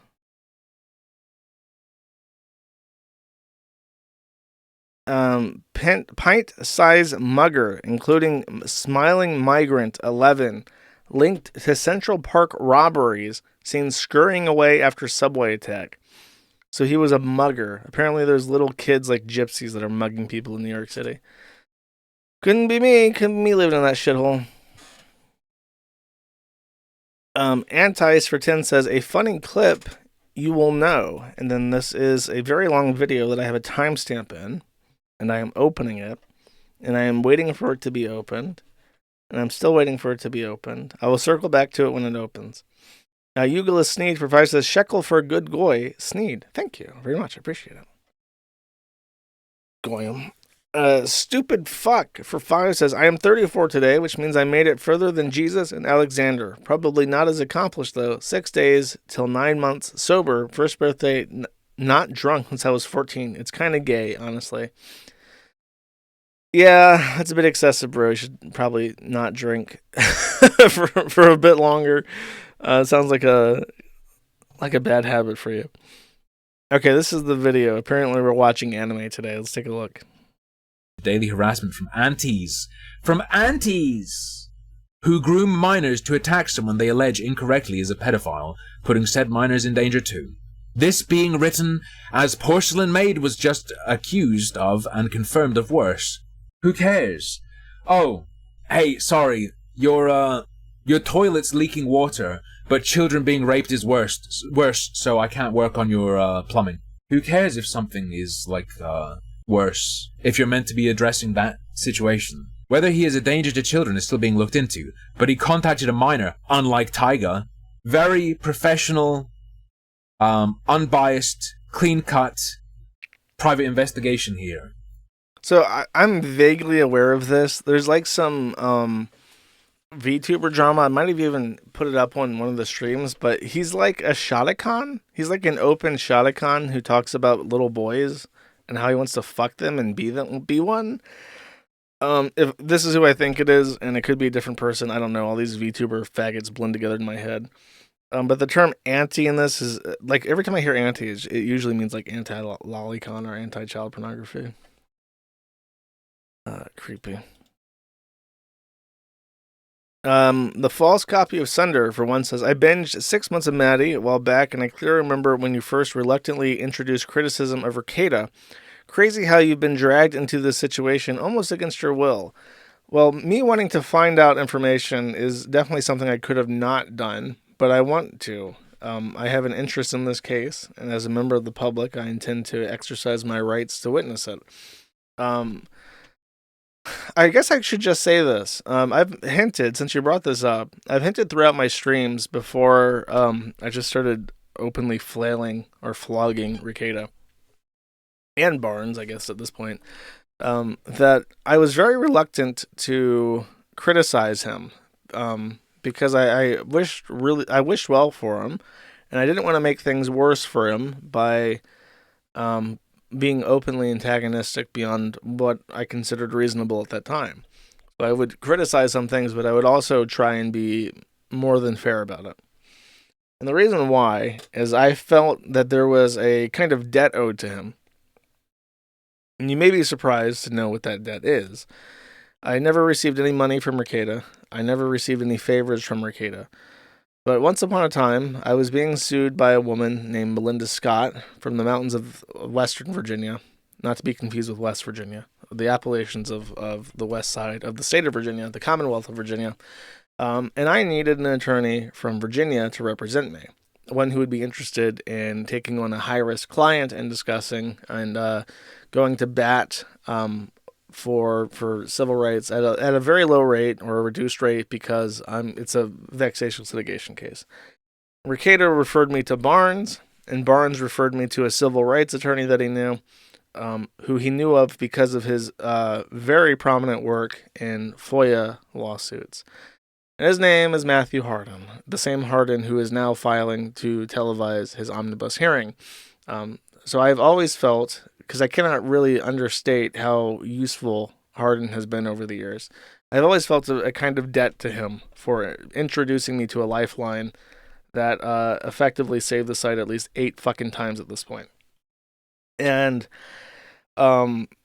it's very sad. Like, even now, like, yeah, sure, Recato is the biggest muckraking faggot retard on the planet. Yes, he obviously neglected his children. Yes, he exposed an 8-year-old to cocaine. Yes, he let them live in filth and squalor for months at a time. Yes, he disrupted his monogamous relationship to introduce a hot wife for no reason other than to sexually satisfy his own fantasies. Yes, he's now calling everyone who criticizes him a pedophile, as a desperate flailing animal in a cage. But but once upon a time, in a much happier era, he did me a really good solid, and it's unfortunate that the situation has digressed in such a way, chat.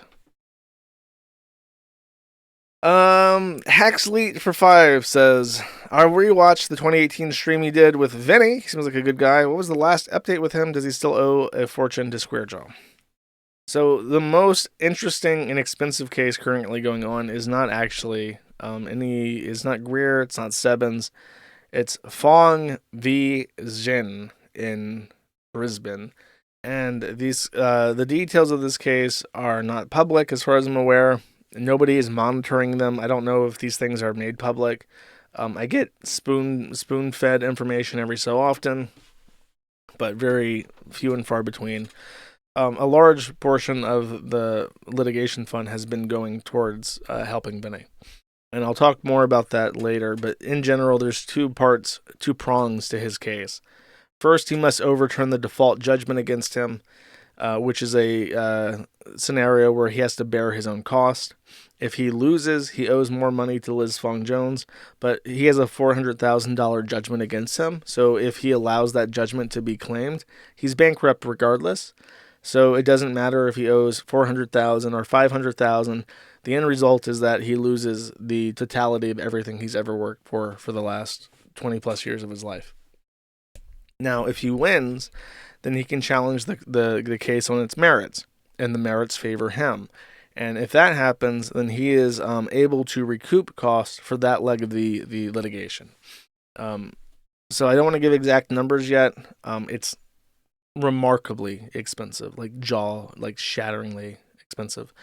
And you could make an argument that I don't owe him anything, and I don't. And to be clear, I'm not paying him. I'm directing the trust to him. I have not given Benny any money at all. I have not given him a single dollar. It's all been through the trust. And the way that works is that it's never me touching it. You could argue, though, I don't have to do this, but it is in our interest, because if Vinny is bankrupt and Liz Fong Jones is able to claim all this money, it sets up two precedents. First, it sets up a precedent that if I do business with you, this insane freak retard tranny will sue you vexatiously, no matter where you are. That's not helpful to our interest. Second of all, it also establishes that Liz Fong Jones will be able to claim an absurd amount of money for hurt feelings, effectively. And that money will then be converted into his own litigation fund, which will then be used to pursue his torturous interference and business interference throughout the world, with a pretty good financial foundation. So even though it is expensive, the possibility of allowing Benny to go into bankruptcy for Liz Fong Jones's benefit is much, much worse than fighting it. And I'm absolutely not thrilled about that situation, especially considering that I was right about my advice to him, which he did not take into consideration, which he didn't have to consider. because we have no actual business relationship. He doesn't have to give a fuck about what I say. Just as friendly advice that he should have dealt with this sooner, was ignored because he truly, truly, honestly believed that the government of Australia would look out for him and deal with a spurious, litigious freak on its own. So he has been roundly corrected on that issue. So yeah, I'm not. I'm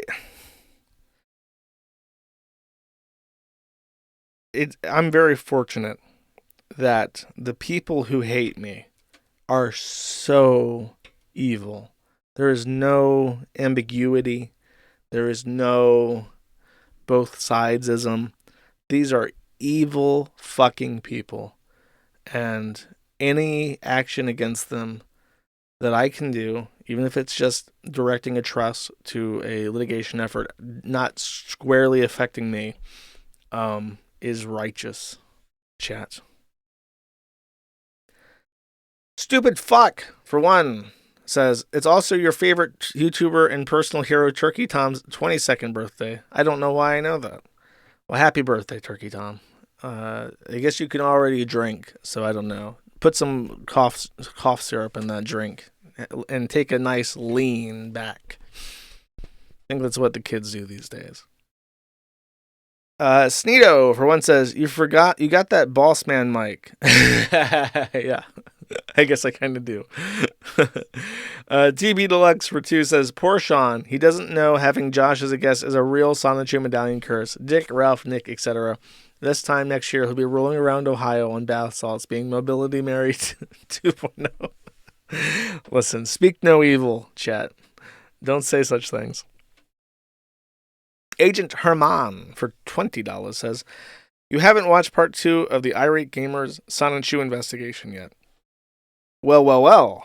It seems like we have some content, chat. Let's take a look.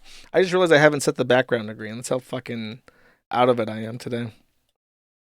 She big snood and she. All right, let's see what Chris, the Irate Gamer, has to say today. All right, so next up I want to use a little device called an Ovilus. Now this is what I call a voice box for the dead, because what it does, it takes energy in an area and associates words to them. And sometimes it doesn't have to be a spirit, it could just be energy in an area. So if the energy coming off this medallion is bad, then this thing will pick it up. All right, so I'm going to put this in dictionary mode and see. I would love to see the dictionary. Like, is it detecting frequencies? Is it detecting a certain level of like static electricity? How does it convert that to bad and good and therefore into words? That's kind of weird. What words we can get to spit on this device. Listen, I want to ask you, are you hovering around this medallion? Ooh, watch across? British! Are you telling us to watch? Watch across British! Oh no, Chris was right. He does have royalty in his blood after all. My God. This is terrifying, Chad. I'm shivering in my chair. Shiver me timbers. Shiver me nuggets. Are you going to do something?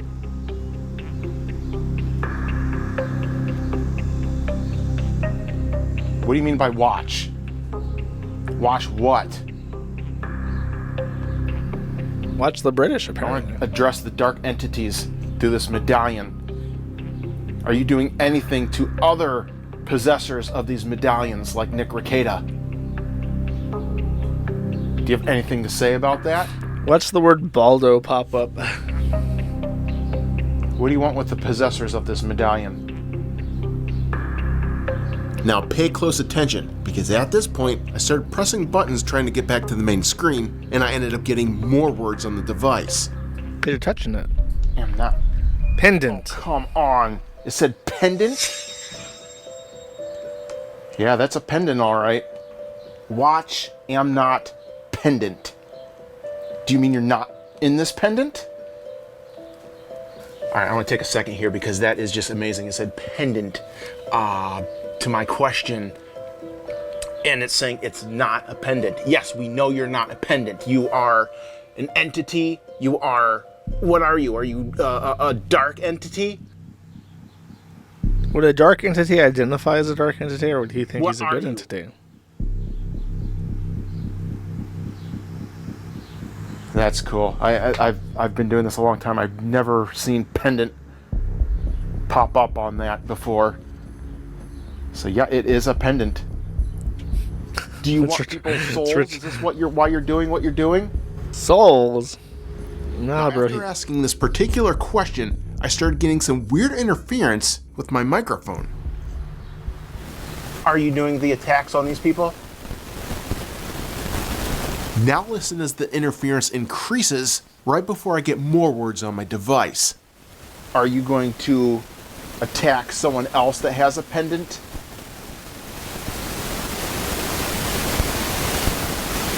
No.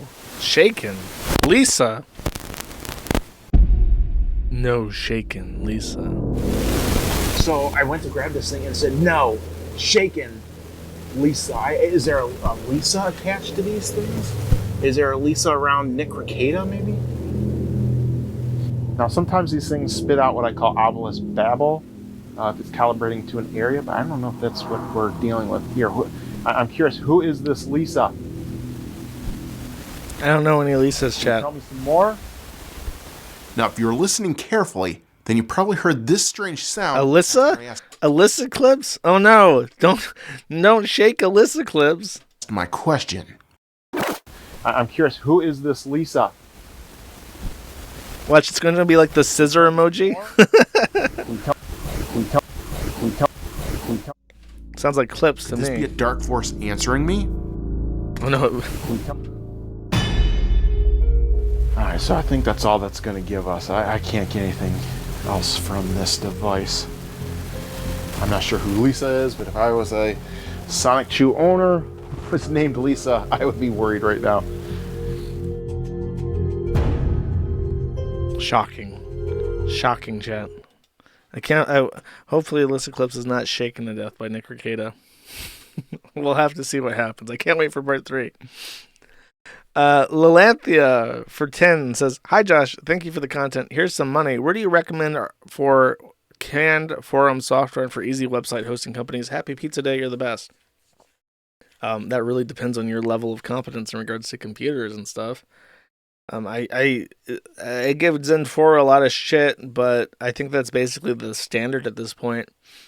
As for easy website hosting companies, I don't even know what that means. Like if it's a VPS versus a managed product, I don't know. You can email me and I'll try to get back to you. Action Johnny for 50 says, "It's always time for some action." Yeah. Like for instance, lights, camera, action in the Candy Ohio County courtroom, chat. That's what we're waiting for. Thank you very much. Patrick Tomlinson for 5 says, "What a splendid pie. Pizza pie. Pepperoni and green peppers, mushroom, olives, chives." No, that sounds bad, actually. Mushrooms do not belong on a fucking pizza. Schneidberg Stein Goldman for $68 says, "Happy Pizza Day." Oh, man. You're so right, King. It is Pizza Day. Thank you very much. Melon Salt for 1 says, "Can I get a suffer horse suffer? I missed the May segments and the dead horse jingle." It's true. As soon as I got the jingle set up and I was doing suffer horse, as soon as I was doing that, she just divorced him. I don't know. It's hard not to get a big head. I do feel like I influence people through my memes sometimes, though. Agent Herman for 20 says, I did watch this. Quake 4 verified. I don't think this is actually the real Quake 4 video game publisher, but for $20 says, "Can you demonstrate for calibration purposes what volume level of the N-word $20 is worth?" Listen, I have to be careful. I'm getting my ducks in the row. I can say neighbor as loud as you want, but I have to be a good boy sometimes. If it's not relevant to the conversation, chat. Don't want my shit yanked. Thank you very much, though. Good Luck 7 for 2 says, "Street shitters versus camel jockeys, as if either one is better than the other."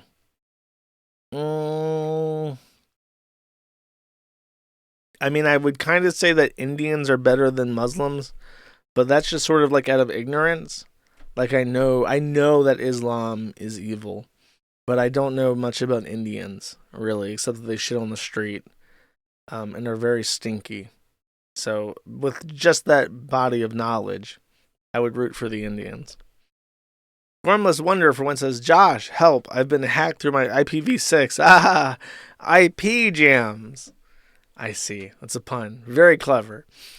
Chocolate Seahorse for 10 says, UK Matty Bros Jury are playing a show in London next Thursday, and there are still tickets left. Oh, dude. I really like Jury. I like Jury and Petey. They're I don't know what kind of genre they fall into, but they're really good listens. How exciting. I would go see them. Tetrabex for $20 says, Usable chat browser chads rise up. Oh wait, that's also WebKit. I have no idea what the fuck UZBL is. I'm searching this because I'm curious. What weird esoteric browser you're using. Free and open source web browser aiming to comply with the Unix philosophy. It is literally UZBL. Okay. I guess it's pronounced usable. It's really hard to articulate that as a URL for people. Thank you. Kurt Eichenwald, anime, masturbator for 5 says, Glorious, Kiwi Emperor, perhaps you should challenge your online handle to Void. You will no longer be called Nullo, and it sounds much cooler. As a bonus, it also features programming lingo. My dude, Void is a type in C, and null is like in every programming language. No, I dislike that. Void is the name of the dog, just so you know.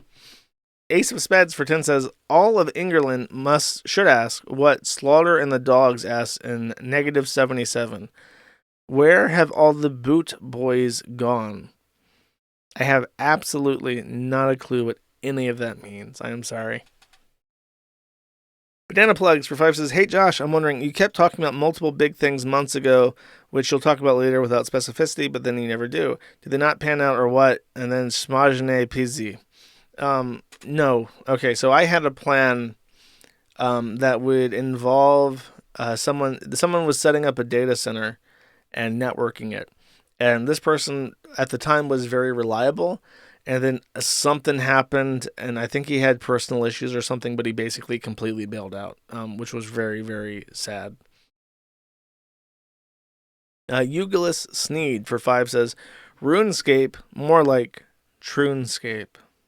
That's not funny, Eugelis Sneed. That's sad. Bunker Housing for 5 says, probably the wrong people, parentheses Russians, found out about exploits, so they had to make the vulnerability known. But do not worry, we have tons of 0 days to fall back on. That's a good theory. It seems like they knew about it because it's not being exploited yet. So I don't know. Either the Fed boys found it first and told them to fix it after using it a couple of times, or Microsoft found it on their own. Petrobacks for 5 says, I remember getting lost in the woods behind Lumbridge on my first RS tune and had to restart. That's outing yourself as a World of Warcraft player if you say tune. Old RS1 pre-3D models for cars. Yeah, when they were paper models. Yeah, and the spiders were weird looking. The demons were really scary though. I don't know, some of the demons look scary, but those are the good days. Cold Cole for 3 says, please read verse 1. Okay. Chapter 14, verse 1. This is the book of the words of righteousness and of the reproof of the watchers who belong to the world according to that which he, who is holy and great, commanded in the vision. I perceived in my dream that I was now speaking with a tongue of flesh and with my breath, which the mighty one has put into the mouth of men, that they might converse with it. That's very weird. Employable Manjack for 5 says, went to a Renaissance fair last week to eat a giant turkey leg and drink cider. Saw a fully suited up furry, and there was a very young girl explaining to her mom what a fursona is. Weep for the future. I have no more tears to cry. Employ Manjack. Drewby82 for 5 says, Morning, Josh. Just regarding political leaning, what U.S. states did you generally enjoy visiting for pleasure? Landmarks, food, etc. I thought Portland. I lived in the Pearl in Portland, so I lived in like the most bougie area that almost nobody lives in because it's just businesses. Portland was very, very nice in terms of like climate because it's up there in the white people climate area. I don't know. The Florida beaches are pretty, but I'm not much of a beach person. I hate sand. I hate seaweed. I hate jellyfish. All that shit pisses me off. Yeah, I don't know. I traveled around, but my mom was mostly interested in like historical sites like Gettysburg, and that's like I don't know. That's not really particularly fascinating to me. But I'll say Portland was nice. Sneedo for one says, "How long till that Taekwon guy gets a thread? Also, TTD, fuck that fat nigga." I don't know. Depends on if he's interesting. He seems like an attention whore. I think he really wants a thread. He may be like a troll or something. I don't know. I don't know what he's up to. Borello Furman for 2 says, was playing Master Duel and found a card that instantly made me think of the stream. And then there is a Yu-Gi-Oh card called Rescue Hamster. Let's take a look at him. That's pretty fucking cute. Oh my god. Dude, modern Yu-Gi-Oh cards just have like pages and pages of documentation at the bottom. What the fuck? That is very cute. Okay. You can banish this card from your Pendulum Zone. Add 2 face-up Pendulum monsters with the same name from your extra deck to your hand. You can only use this effect of Rescue Hamster once per duel. If this card was normal summoned this turn and you have a face-up level 5 or lower Pendulum monster card in your extra deck, you can tribute this card.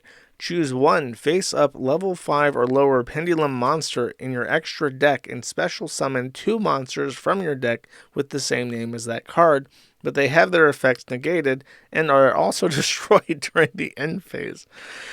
Homie, I don't know what the fuck that means. I can't even conceptualize in my head. Here, you want to see a fucking card, motherfucker? I'll show you what a fucking card looks like. Here we go. Now this. Where is it? Oh, is it Bubonic Vermin? Master of the Ham? Bro. Check him out. That's funny. Where is... I want to see the vermin. Where is he? Oh, there he is. Bubonic vermin. Oh, yeah. It's literally just a hamster. I don't know why the Japanese believe that a bubonic vermin is a hamster when they're like from Syria, because they just had plague rats back in the day. I had a lot of these fuckers. They came in every pack basically. In German, it's the Boilenungezeife.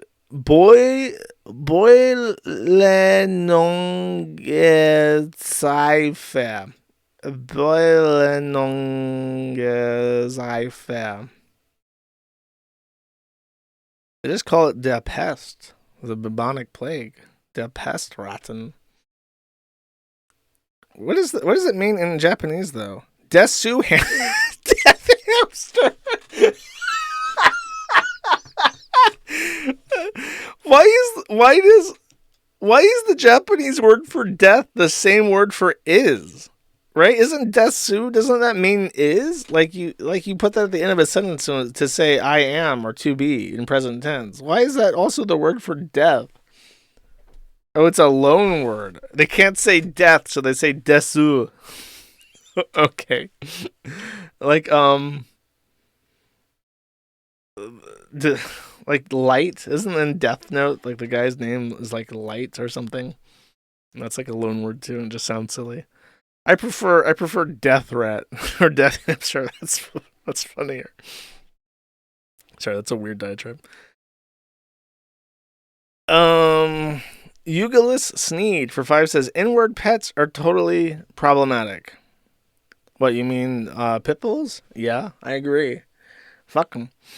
Rand Away We Go for 5 says, great. Now Neopets is turning into E621 2.0. Fucking shit sucks. I think the people still on Neopets are all like cringe gay fat autistic adults that can't move on. So that one at least makes sense. But everybody I know who plays RuneScape just smokes a lot of pot and like does dungeon raids over and over again.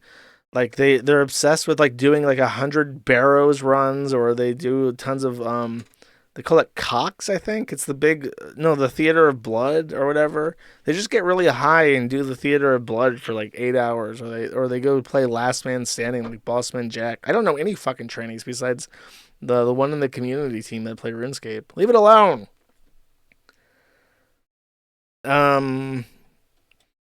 Borello Farman, for one, says, Rainbow Paint was in the Neopets even when I was little, but they do have some chop and swap garbage they put in some animated short a few years ago. No, bro, they have shards. If you take the Rainbow Paint and you add in like a shard, you can get like bisexual paint for your pet and stuff. I don't know, maybe it was like a fan idea or something, but it looked like an update that I saw in the Maddie thread. I'm pretty sure you can make your pets gay. Carthage 814 for 5 says, I can't even play one singular match of War Thunder without seeing half my team in some stupid faggot Femboy or Furry Opie or Cunny Squadron. I just team kill them sometimes. Well, your first mistake was playing War Thunder, I think. I tried playing that and it was just like the most obvious cash grab, trying to, because like I'm in a fucking crop duster being shot down by jets. What the fuck is this? And then it's like, oh, if you want to upgrade, comrade, if you want to upgrade from crop duster to latest jet fighter, you must deposit $150 into our Cypro bank account that circumvents Russian sanctions. And I'm like, no, I'm not doing that. I will play something else. Thank you. Black Star Sneed for 15 says, it's great to see Jan and Jace back. He was funnier than anything around now. Please play the first half of this if you don't want to play all of this. Okay, let's take a look. Don't disappoint. I was thinking, by the way, someone mentioned this and I completely forgot all about it. If any of you have been around long enough to remember this, there was a roast of Dick Masterson. Ralph was really down bad at this point, and he was trying to like create like a Killstream Hall of Fame where he would like induce all of his friends through a roast and like explain how great they are on his website. And I think the very first person he ever tried to do this to was Dick Masterson, aka Dax Herrera, aka Juju the Cow, a man who gets fucked in the ass while dressed as a cow. And who's also friends with a pedophile named Vito Giswaldi. And he wanted to have Dick on this panel for a roast. And if you don't know, a roast is like everyone takes turns with like prepared jokes to like make fun of, but also kind of like endearing like somebody. And then the person gets their rebuttal. They get the last word. They come up and they have prepared jokes of everybody who roasted them prior. And this was like a thing that they did on Comedy Central and shit. Well, Dick gets his turn. And actually, I remember there were some really funny jokes. I remember Gator in particular was unnaturally funny in this. Like, he actually took time to sit down and write his jokes and stuff. And he did pretty good. And that was the most surprising thing of the entire thing. Until Dax had his turn to do his comedy routine. And it was the most awful, grueling experience. Like, to the point where I honestly thought, and I even said this because I was drinking on this stream. It was one of the few times I ever drank on stream. I was drinking rakia during it. I remember asking him point blank, like, was your goal to, like, completely fucking bomb this set and to make Ralph look like a fucking idiot? Because Ralph, the joke in my mind was that Ralph is doing this whole Killstream Hall of Fame, and he's trying to do like an inductee, and the very first person he goes to is Dax, who is just so funny, so hilarious. Well, I think Ralph even said one of the funniest men alive, and then it comes his turn, and it's like people pulling fucking fingernails. Like, in the lack of laughter and the audience being like, wow, that's not funny. It was just the most deafening silence in the entire thing. So I just start making fun of him the entire time, because me making fun of him was less awkward than just letting every joke fall completely fucking flat. And I actually thought that he had set this up so that the joke would be that Ralph introduced him as the funniest man ever, and then he completely fucks it up. And to this day, as far as I'm aware, Ralph has never done another Killstream Hall of Fame induction because Dick completely fucked it up. So my thought was, I should find this clip of Dick not being funny for like 10 minutes straight, and I should upload it to YouTube as like Dax Herrera comedy highlight or something. So if people try to find like his rep portfolio, they find that.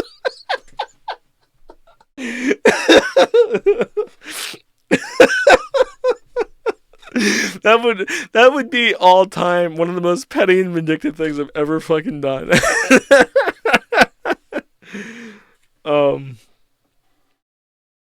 Yeah, okay. Okay, and this is unrelated. This is a Jace thing. So I'm hoping my whole point with that story was I hope that this isn't as bad as the fucking Killstream Hall of Fame induction. Okay, well, we're back on. This is not, by the way. This is very funny.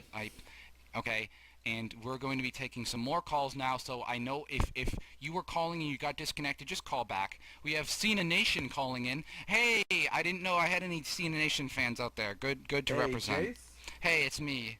What up? Hey, I have some info on this whole Dick Squad group. I actually know them. I don't know if you saw it in the chat, but people are actually saying that the DeagleNation.com domain was actually hacked by this big stank dick dad guy. What are you talking about? The DeagleNation.bugs3, you mean?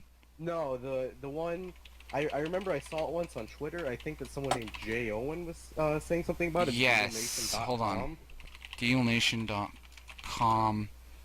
Oh my god, dude. Oh, this is fucked up. Oh my god, I just went on there. You're right. Holy shit. What? That's a dick! That's a dick! Fuck you! Fuck you!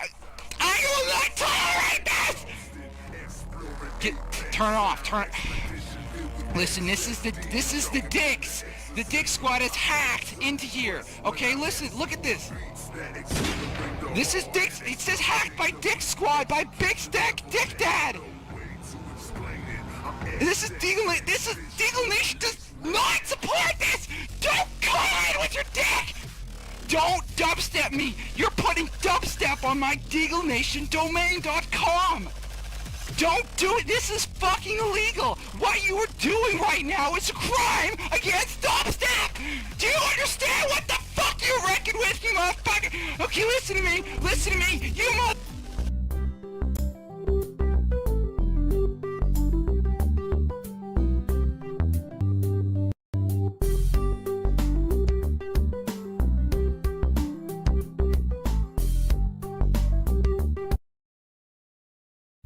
Fuck you, Dick Dad! Fuck you, Dick Dad! You're an asshole, Dick Dad! I'm singing to your song! Fuck you, Dick Dad! You raped my soul! Fuck you! Fuck you! Fuck you! Fuck you! Fuck you! Get off my webpage! Deagle is not a homosexual assassination friendly clan! And up to me a violation of my own honest will and my fucking... I don't believe you, Dick Dad! I don't believe you! You can take your big stank and you can shove it where the facts don't shine, bitch! Alright? And I'm not gonna feed into your shit anymore, cause you are a disrespectful motherfucker if I've ever seen one, and guess what? I've seen a lot of them, alright? Dick Dad. Big stank, Dick Dad. Why? I do miss him so much, chat. It was a better time. Literally everything in the entire world was better and simpler when Jace was around. Tetrabex for 20 says, if the KF Git server isn't coming back up soon, I'm holding onto a relevant domain and a few limited open linodes to stand up a GOGS or GitLab instance on. You can just do gitgood.io. The only thing issue with that is that they have like a OAuth registration system. Thank you. Sneedo for 2 says catbox file. And it appears to, oh my god. It appears to be conclusive evidence that the RuneScape tranny is in fact this guy, whose name I forgot. Tipster. It is in fact Tipster all along. He thought that he could troon out and hide it from us by only complaining in RuneScape. But we figured it out, chat. We figured it out. Actually, the guy on the right in that picture looks like an exact halfway point between Tipster and Liz Fong Jones.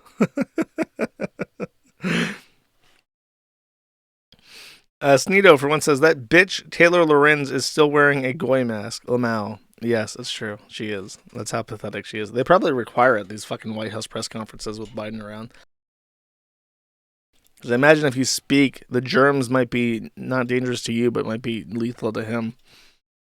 Brianna Wu Hyper Bimbo for 5 says archive.is link. And if this is what I think it is,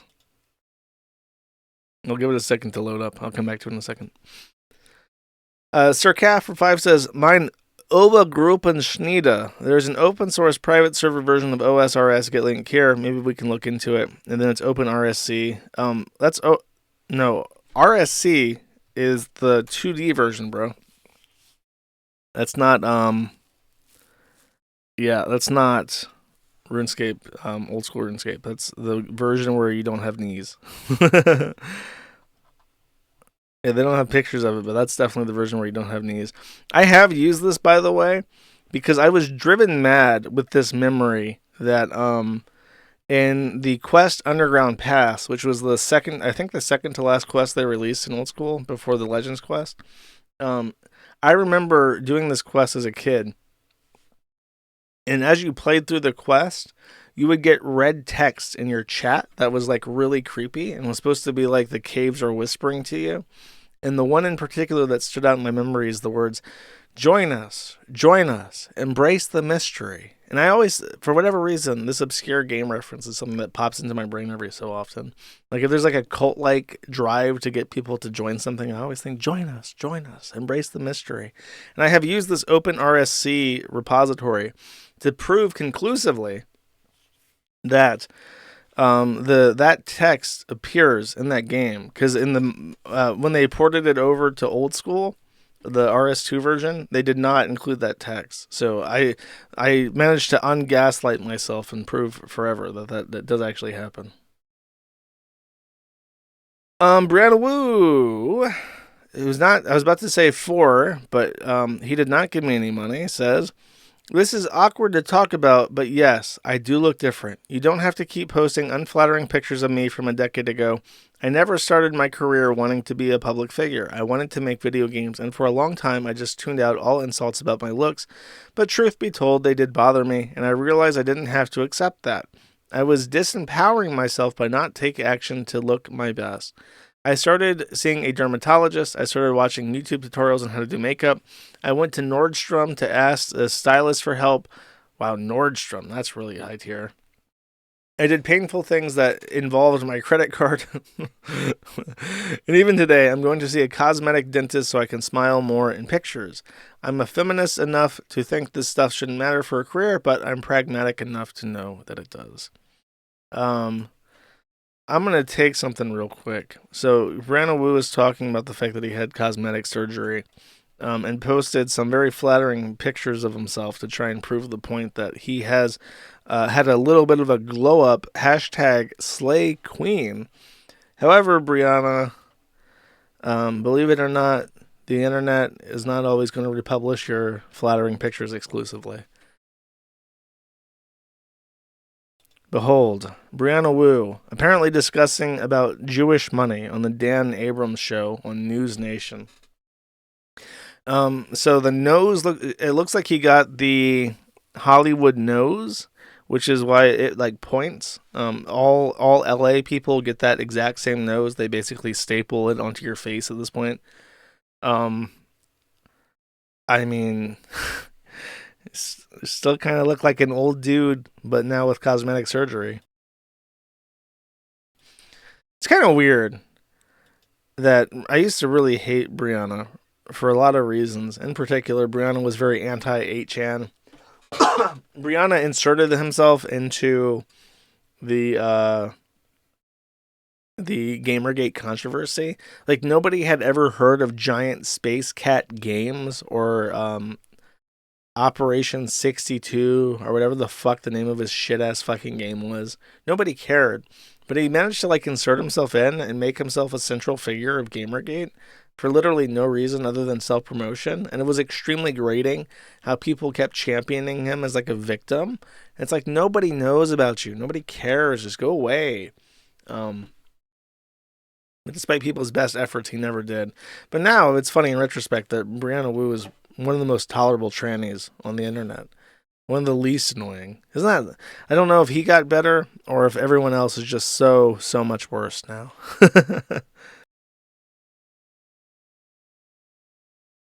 Revolution 60, that's right. Sneedo, for one, says, Dankula without a beard looks like he's related to Boss Man. He does have that physiognomy, doesn't he? Ace of Speds for 10 says, how does one manage to fuck up a beard that's always been fucked up? By shaving it off. That was a load-bearing beard. I'll put it back up on screen. That beard was putting in work. You know, that beard was tying everything together. He kind of looked like a deranged Scottish person before, but now he looks like he does heroin.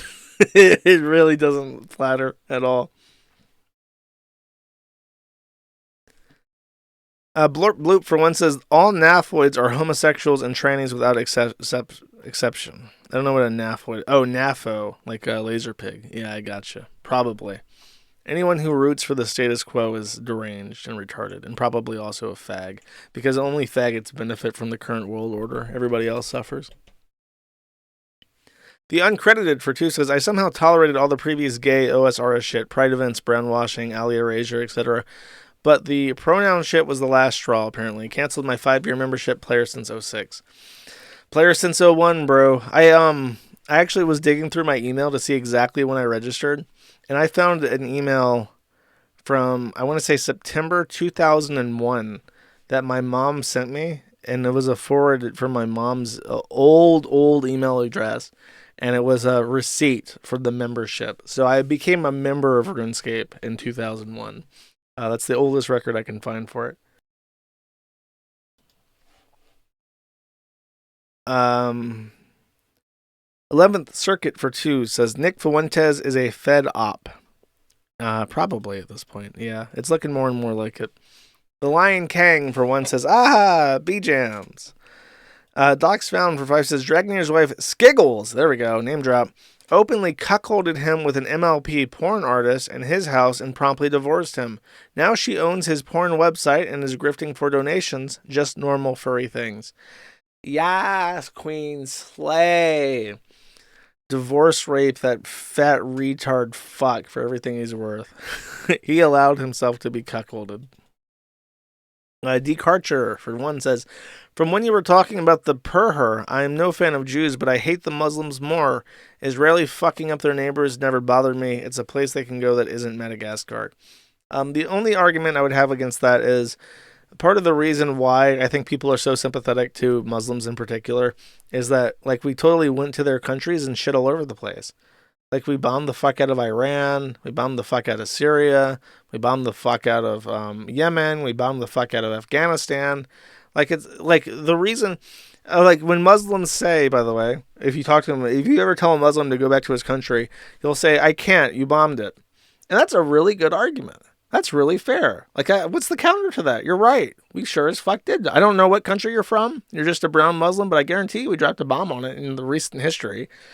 So the first step to repatriating Muslims back to where they fucking belong, which is not our countries, it's back in the Middle East, is to stop bombing their countries and let them have their tribal desert pedophile prophet wars amongst themselves, far the fuck away from me, and we'll just never ever try to mediate their disputes again. And I think it'll solve itself real fast. And probably will involve Saudi Arabia conquering everything and becoming a world power. But you know what? Good. I hope they have a little bit of prosperity so they can go the fuck away from me. Decarture, for one, says, would you agree with my take? Yes. The lesser of two evils, I guess. But at the end of my day, borders are... No, actually, I disagreed with you. At the end of the day, borders are used to separate cultures, and cultures should be separate to promote harmony. I agree.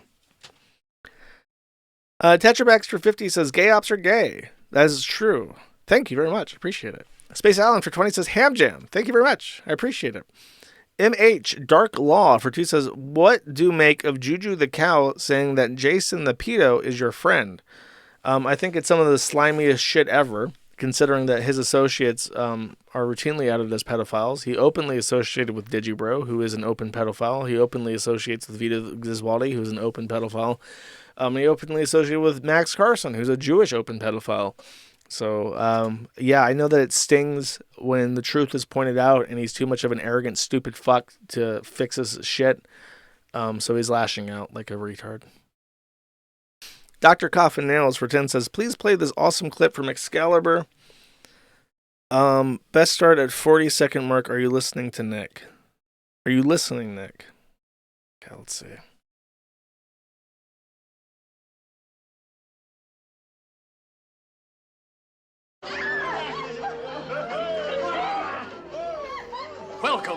Welcome back.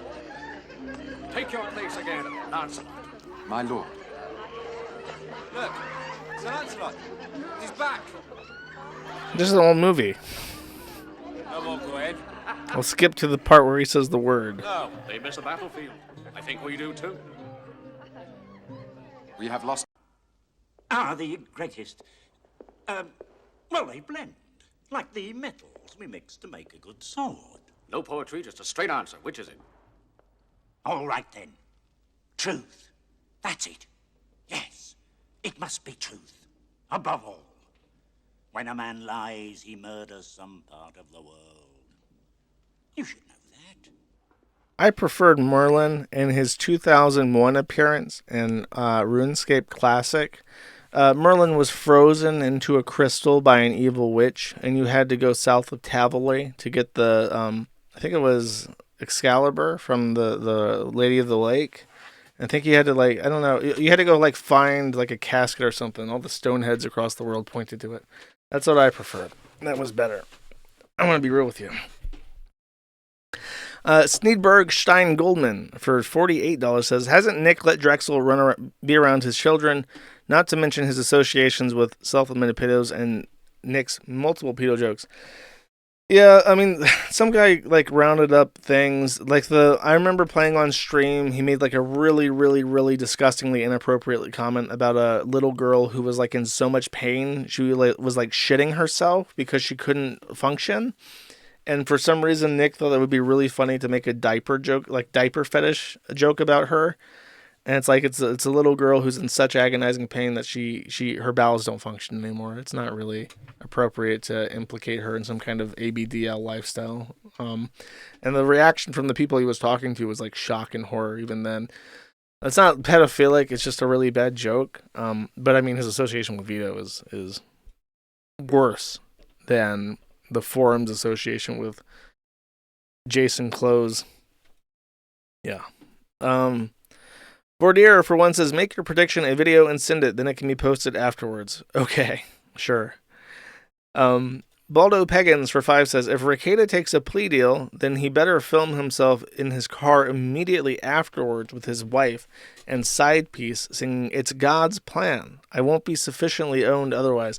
Yeah, dude, all 3 of them in the car. Oh, no, all 8 of them in the SUV. After all that hubbub about, no, they can't see my kids, then it'll be the 2 Ricadas and April, and then all 5 kids, and they're like dancing in the back seat of a car saying, it was God's plan, God's plan, God's plan.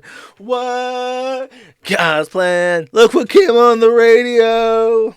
That'll be them. That's how it ends. That's the day that the Kiwi Farms is epically owned so hard that we have to shut down, I think.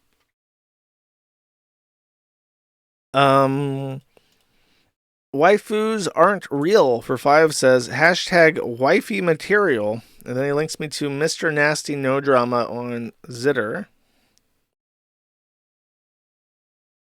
Let's take a look. Keto and low carb, simple and easy. Never have I ever dreamed of eating noodles on keto. 3+ years, and I've just discovered this miracle. Slice a low carb tortilla, pour just boiled water on to cover, let sit 1 minute and drain. Voila, fresh noodles. I added some butter, garlic powder, chili flakes, salt and pepper. I feel like I'm straddling 2 worlds. They make ketogenic noodles now. What the fuck's the point of this shit? Yeah, doesn't look appetizing. I want to be real with you. And she didn't even season her noodles. her new tias. I mean, I guess she added a chili flake, but that's not really substance enough to justify the meal. Sneed Cricket for 10 says, whenever I hear of Ethan Ralph, I think of this. Okay, another video. Let's see. I feel like this is the longest super chat segment I've ever done. I'm going to be real with you guys. The only reason God doesn't erase you from the face of the earth is because you amused him somehow.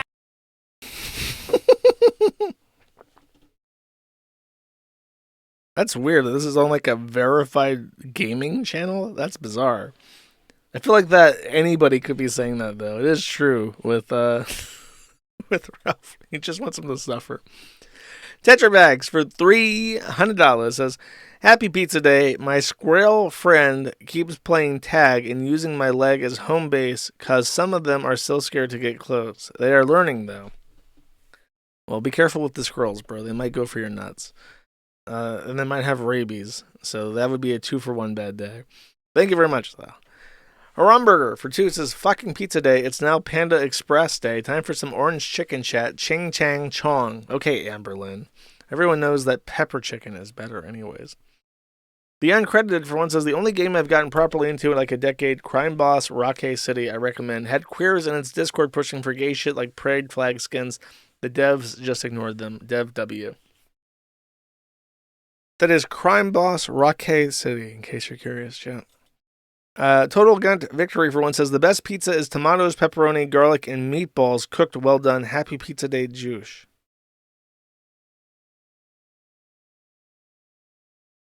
You just made spaghetti and meatballs, bro. You just put some noodles in that and you just got pasta sauce. Where the fuck's the pizza? Ran away we go for 5 says, I have no dick and I must coom. The plight of many, many sad people today. Debugs for 2 says, this is a 35-year-old man, and there is a Twitter link.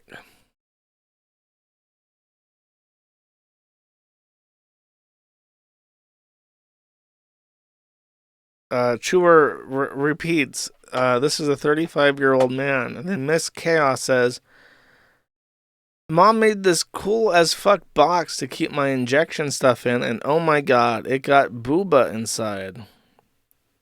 Wow, that is fucking sad. Look, you can even see the Discord in the background. This is the saddest fucking image ever. It even has that Galaxy print meme print that Maddox wore as a hat. Yeah, that's fucking tragic right there. And our tax dollars pays for it. Optavia sales rep for 20 says, I saved up all my Seco yesterday to have pizza for dinner. Calories in, calories out. Using this pizza money so I may live vicariously through you today. I think that's all feeders. I'm pretty sure. But thank you. I will. Oh, I can put messages on screen again. Colts for 10 says, Jersh, we found the Navy video. Okay, let's see the fucking Navy video, bro.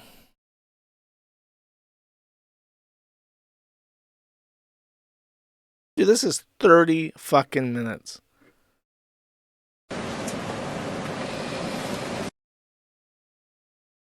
Key parts. First chimp out while his charges are read. Recounting him fighting with an NCO. I needed it for self-defense. He told to stand at attention by superior, and he stands at super attention. Okay. I will listen to the first bit. I will look at the super attention, and then I will look at the last bit. Okay, let's hear 110. Otherwise, I'll never get out of here. And I'll never get out of this closet. Fully destroy by breaking apart and losing military property of the United States, specifically. That's bullshit. I didn't do that. I didn't do that shit right there. I'm not finna admit to none of that. Sign shit like that. Simmer, Fred Labbers, hold your tongue. That's bullshit. Hold your tongue while the captain's talking. You're not entitled to a lawyer while you're on a naval vessel. That's bullshit about it. That's not bullshit. That's part of the Uniform Code of Military. Seaman Recruit Labbers. I'll tell you what you're having. You understand? I like... Aye, aye, sir. Oh my god, how embarrassing. He's not entitled to an attorney while on a naval vessel. Maritime law is, in case you don't know, like a super specialized thing. It's like very abnormal, very rigorous, and has a long history, and it's a very small part of the law, but it's like completely separate. Okay, 1540. I'm gonna see him stand at super attention.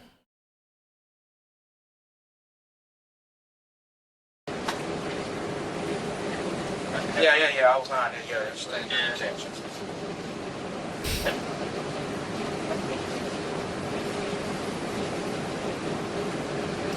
This was what society was like back when white people were like the absolute majority and there were only a couple black people. It was just like embarrassing, but now it's like this guy is the judge and they're like, I did say none of that. So then it's just like how it's run. Okay, 1920. Charge of contemptuous, disrespectful behavior to Chief Colon. Getting that you said you're going to beat him up or hit him or something along those lines. I was disrespectful towards his bald head, but not telling him to beat him up. You did what? I was disrespectful towards his bald head, but not telling him. Towards his bald head. That's correct. I just learned some disrespectful bald head and I ended up beat him up.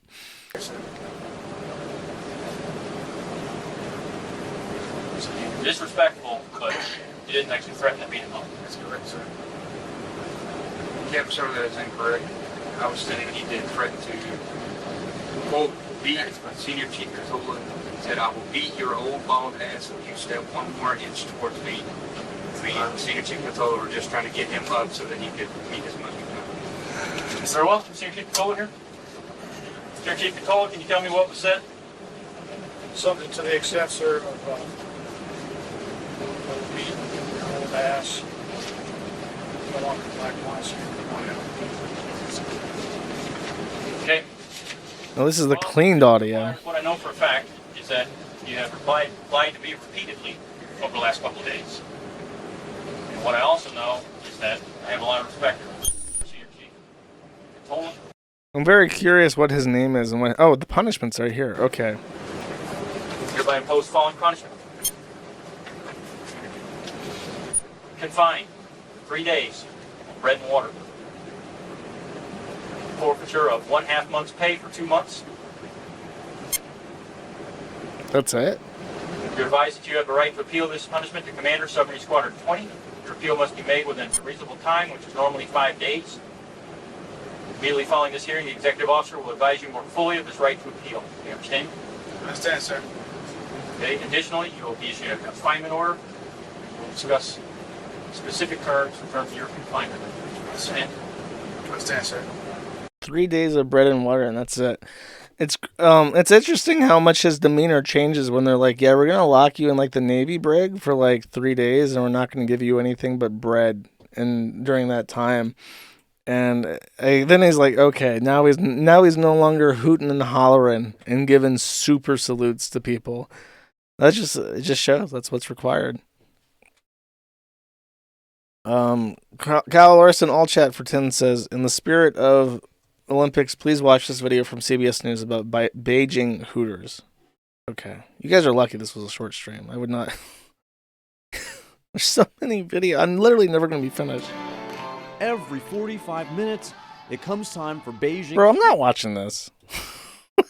This is just Chinese girls dancing. What the fuck? Total Gun Victory for one says, did you see that Disney is claiming a man cannot sue over a wrongful death in his family due to an arbitration clause in his Disney Plus subscription? Yes, I did hear that. So the gist of this real quick rundown, this is not a joke. Disney is claiming that a lawsuit for a wrongful death lawsuit for a woman who died eating peanuts in a restaurant that they specifically picked because they could accommodate allergies and then fed them peanuts anyways. She died. And her surviving husband is suing Disney for a wrongful death.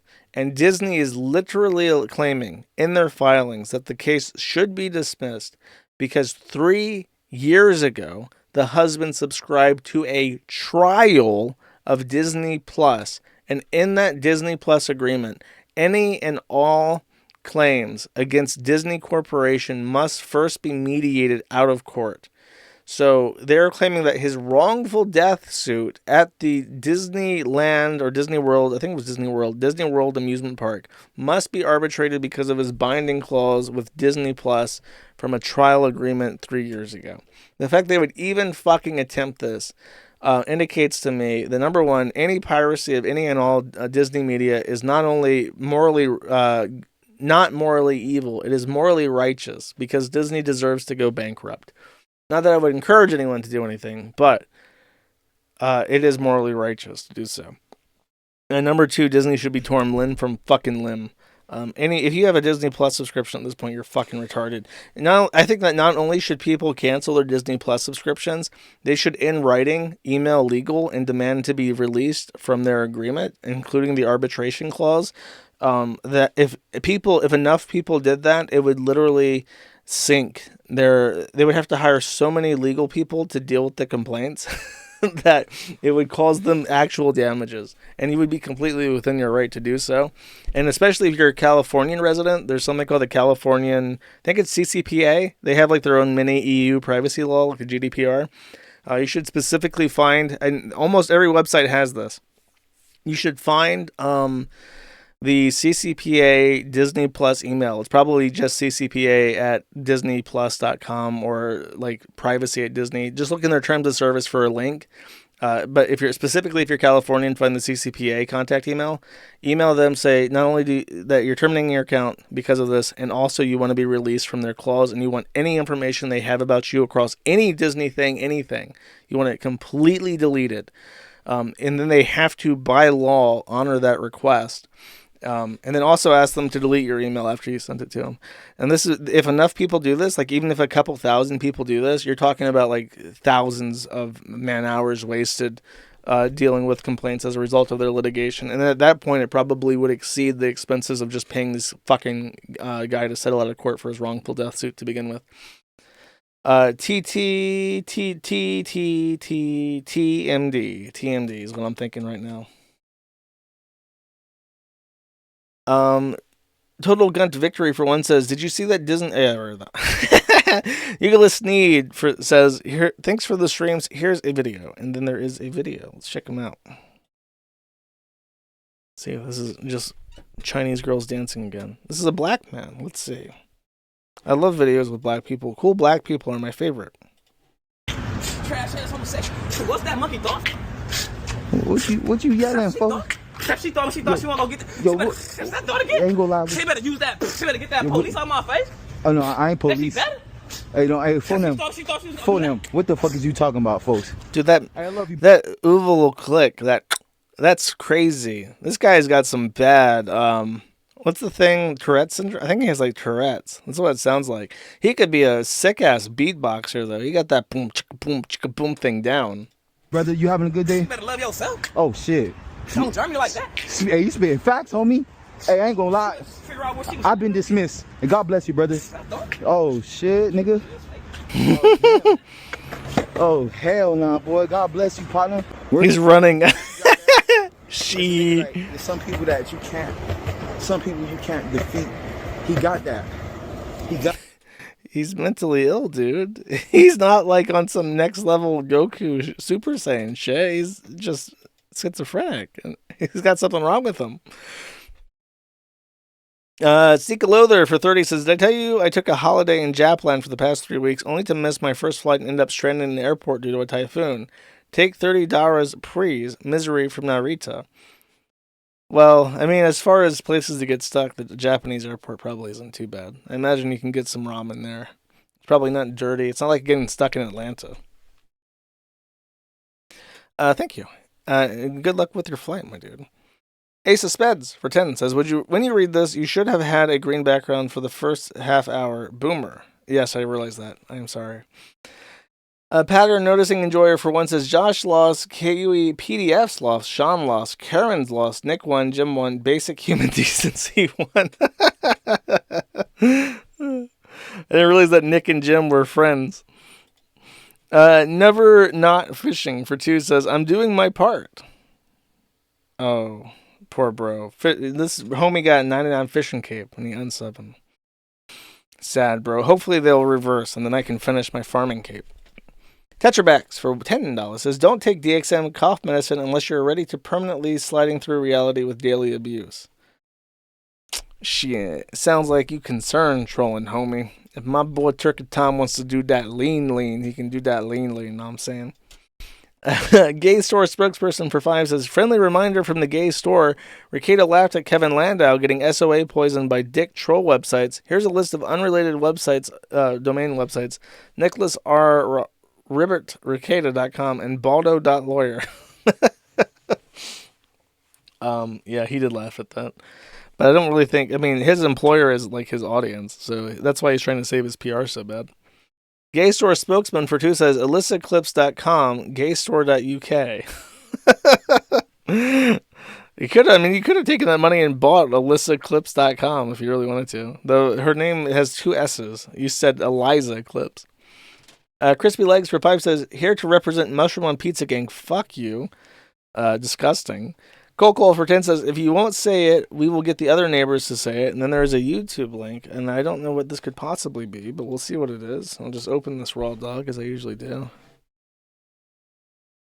Punk ass, bushy ass, hook ass nigga. What nigga? Television nigga. Nigga the evil. Nigga. Tell these niggas. He sent a nigga some free CDs. You high yellow. I didn't realize that Riley was voiced by a woman. That's funny. Nigger. And nigga.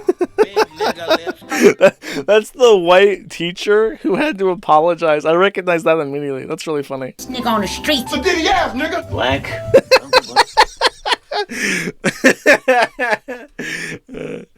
Dude, this was like the peak of television programming. This show honestly did more for race relations in the United States than like any other fucking thing that had ever been put out by the government. Like, this show was the top. Mama. Nigga! The savagery of the Negro. Gay ass nigga. Catching runaway niggas. These niggas. Dude, just hearing Uncle Ruckus's voice is hysterical. He's just got like a funny way of speaking that's immediately funny. Nigga, you bullshitting? Nigga. Nigga, please. Nigga, please. My favorite nigga in the history of niggas. Billy niggas was slaves. Niggas was chasing us. Every red-blooded, blue-gum nigga. Break yourself, nigga. Negroes. Can a nigga borrow a french fry? Nigga. How is a nigga gonna borrow a fry? New niggas. Holler at me, nigga. Different type of nigga. Niggas is worthless and lazy today. Nigga, is you gonna give it back? An Uzi, nigga. I really appreciate seeing them doing the voice acting, because it's really funny how voice actors, when they're trying to do the voice and actually have it sound like it makes sense in the universe, they like have to do the body motions, like they're stretching their arms out, they're leaning forward, and they're kind of like acting like just so it sounds right. I find that fascinating. Extremely rare footage of white men saying the N-word in appreciation of black people, 2008. That's very funny. Bunker Housing for 5 says, I turned off my IPv6 at my router, so Cephahack is, I guess. By the way, I have 5-minute clip on Humanity Doom. How much to pay it? It is neutral. Bro, I really don't want to play any 5-minute clips. I just want like a minute tops. Unless it's like super relevant to the stream. Tetrabax for 10 says the suckless suite of software is a hype. Every program is written as simple as possible to be hacked at your convenience. Yeah, basically. Windows is is often assumed to be like a honeypot. Sikalother, right, for 10 says Hindu Pajit Sikhs sacrificing children to Mother Kali makes Islam look progressive. Also, the Sikh government did something good for once and banned Sikhs from looking at my Twitter. I'm serious. Okay, so if you remember, I think Sikalother is like a Chinese guy who, I don't know what a Sikha is, but it appears to be a word for India. And now that I know that, the word Sikalother makes a lot more sense because I never knew that that's what that was referring to. So his name has always been Indian Hater, but through clever use of the acronym Sika, which nobody knows, he's managed to get away with this on every social media platform for like 10 years now. I'll take your word on that, my dude. I trust the Chinese. Vordier for 5 says DH aka JJTC MW GIF. Also, thanks for banning Vito. You're welcome. He had already been banned, but I just made his name red. Humble Guardian for 10 says, please exclaim, I can't sneed, with a delivery similar to this voice line. Okay, let's see it. I need a medic bag. I mean, it's very restrained. It's like, I can't sneed. That's very similar to how he does that. Haramburger for 2 says, I feel like we're going to be falling down a Yu-Gi-Oh! Hamster rabbit hole in the immediate future. Praying for you, Josh.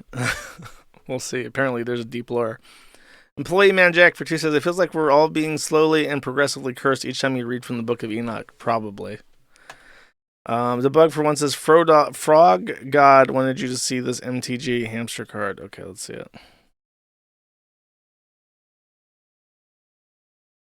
Rolling Hamsphere. Oh my god. Artifact. Vehicles. Rolling Hamsphere gets 1/1 for each hamster you control. Whenever Rolling Hamsphere attacks, create 1/1 red hamster creature tokens. Then it deals X damage to any target, where X is the number of hamsters you control. Crew 3. 4 out of 4. That's pretty good. That's nice art, too. What's that old school Western style? Sneed McGee for 1 says, you do realize that the Enoch guy is trying to get you to say the funny Evangelion names right. I guess. I don't know what he's up to. He vigorously defends the Book of Enoch on the fucking forum, but I don't really care. It was written like 300 years after Jesus. So it's not really in canon. Tetrabax for 20 says, best MTG card. And then there is Cleanse. And I think I know what this is. It says, destroy all black creatures. Very base. I'm pretty sure the hamster is not a black creature. Is this white? I think this is a white creature, which makes it based. You need a, I can't really tell. Is this a different game? Am I going insane?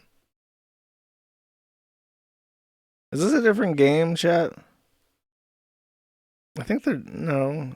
They're both MTG. Why do they look so different? Is this a white monster? I don't know. I don't know what's going on anymore. It's white. Neutral. It's an artifact, so it's colorless. I see. Thank you. I have been disambiguated. It is a nice card. Ace of Spades for 5 says, skinheads wear boots. Where have all the boot boys gone? Had they still been around in force? The Oi Oi Brigade. England wouldn't have been this fucked up. Only in England is that an association. And I know what you're referring to now. But that is... Yeah, that's not something an American would understand easily. Got another ham and magic that you may like. This better not be bad. Bro. There's so many super chats. I feel so bad complaining about that, but it's like... I've been taking this so slow, and now it's like it's never going to end. Jolly Gerbils for... It's not a super chat. It's just a card. Creature, hamster citizen. Whenever you give a gift, draw a card. What the fuck is a gift? Is that like a mechanic where you give cards to the enemy? I don't want to do that. That is very cute, though. I like the art a lot on these cards. I need all the hamster cards on like a binder I can put up on my wall. Blorp Bloop for once says, greater love have no man than this, that a man lay down his life for his friends. Hang strong, Vinny. God bless you, Josh. I hope I get some fucking good karma. Let me tell you, it's not easy. Shuskies for 2 says, I'm not sure if anyone else noticed, but lately Dankula has this worn out, defeated look like divorce rape all over his face. W asterisk men, not even once. That's the only way to live life, bro. You know, sometimes bad things can happen. And the only way to avoid bad things is by doing no thing. So, yeah, I agree, man. We all just gotta hang back and never do anything ever, because there might be bad things that happen if you do. Bunker Housing for 3 says, in Gamergate, there was some chick that thought that snipers were tracking her in that stupid TV episode. I remember the charity that tried to spring up where it would be like, if a girl gamer was being harassed, then epic high skill girl gamers would be like strategically deployed to like epically own the chuds that were in the server and make them look emasculated. I don't think that ever happened even a single time, though. I don't think that ever ever occurred even once.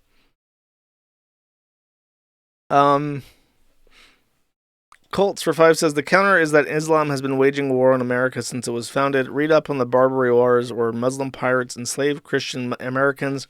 Muslims have always struck first.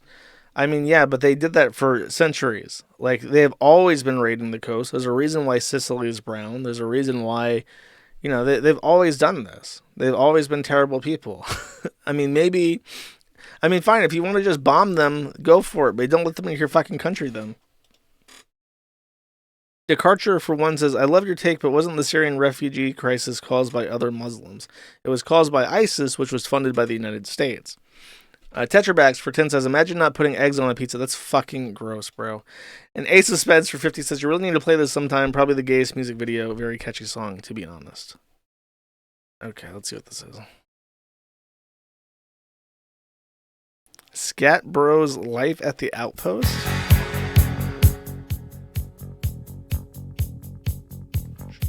Should I just outro with this?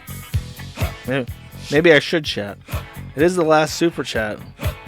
He says I need to play it, so we'll listen to it, chat. If it sucks, it's on him. What's his name? Ace of Spades. Alright. I'll see you guys on Tuesday. Take it easy. Bye-bye.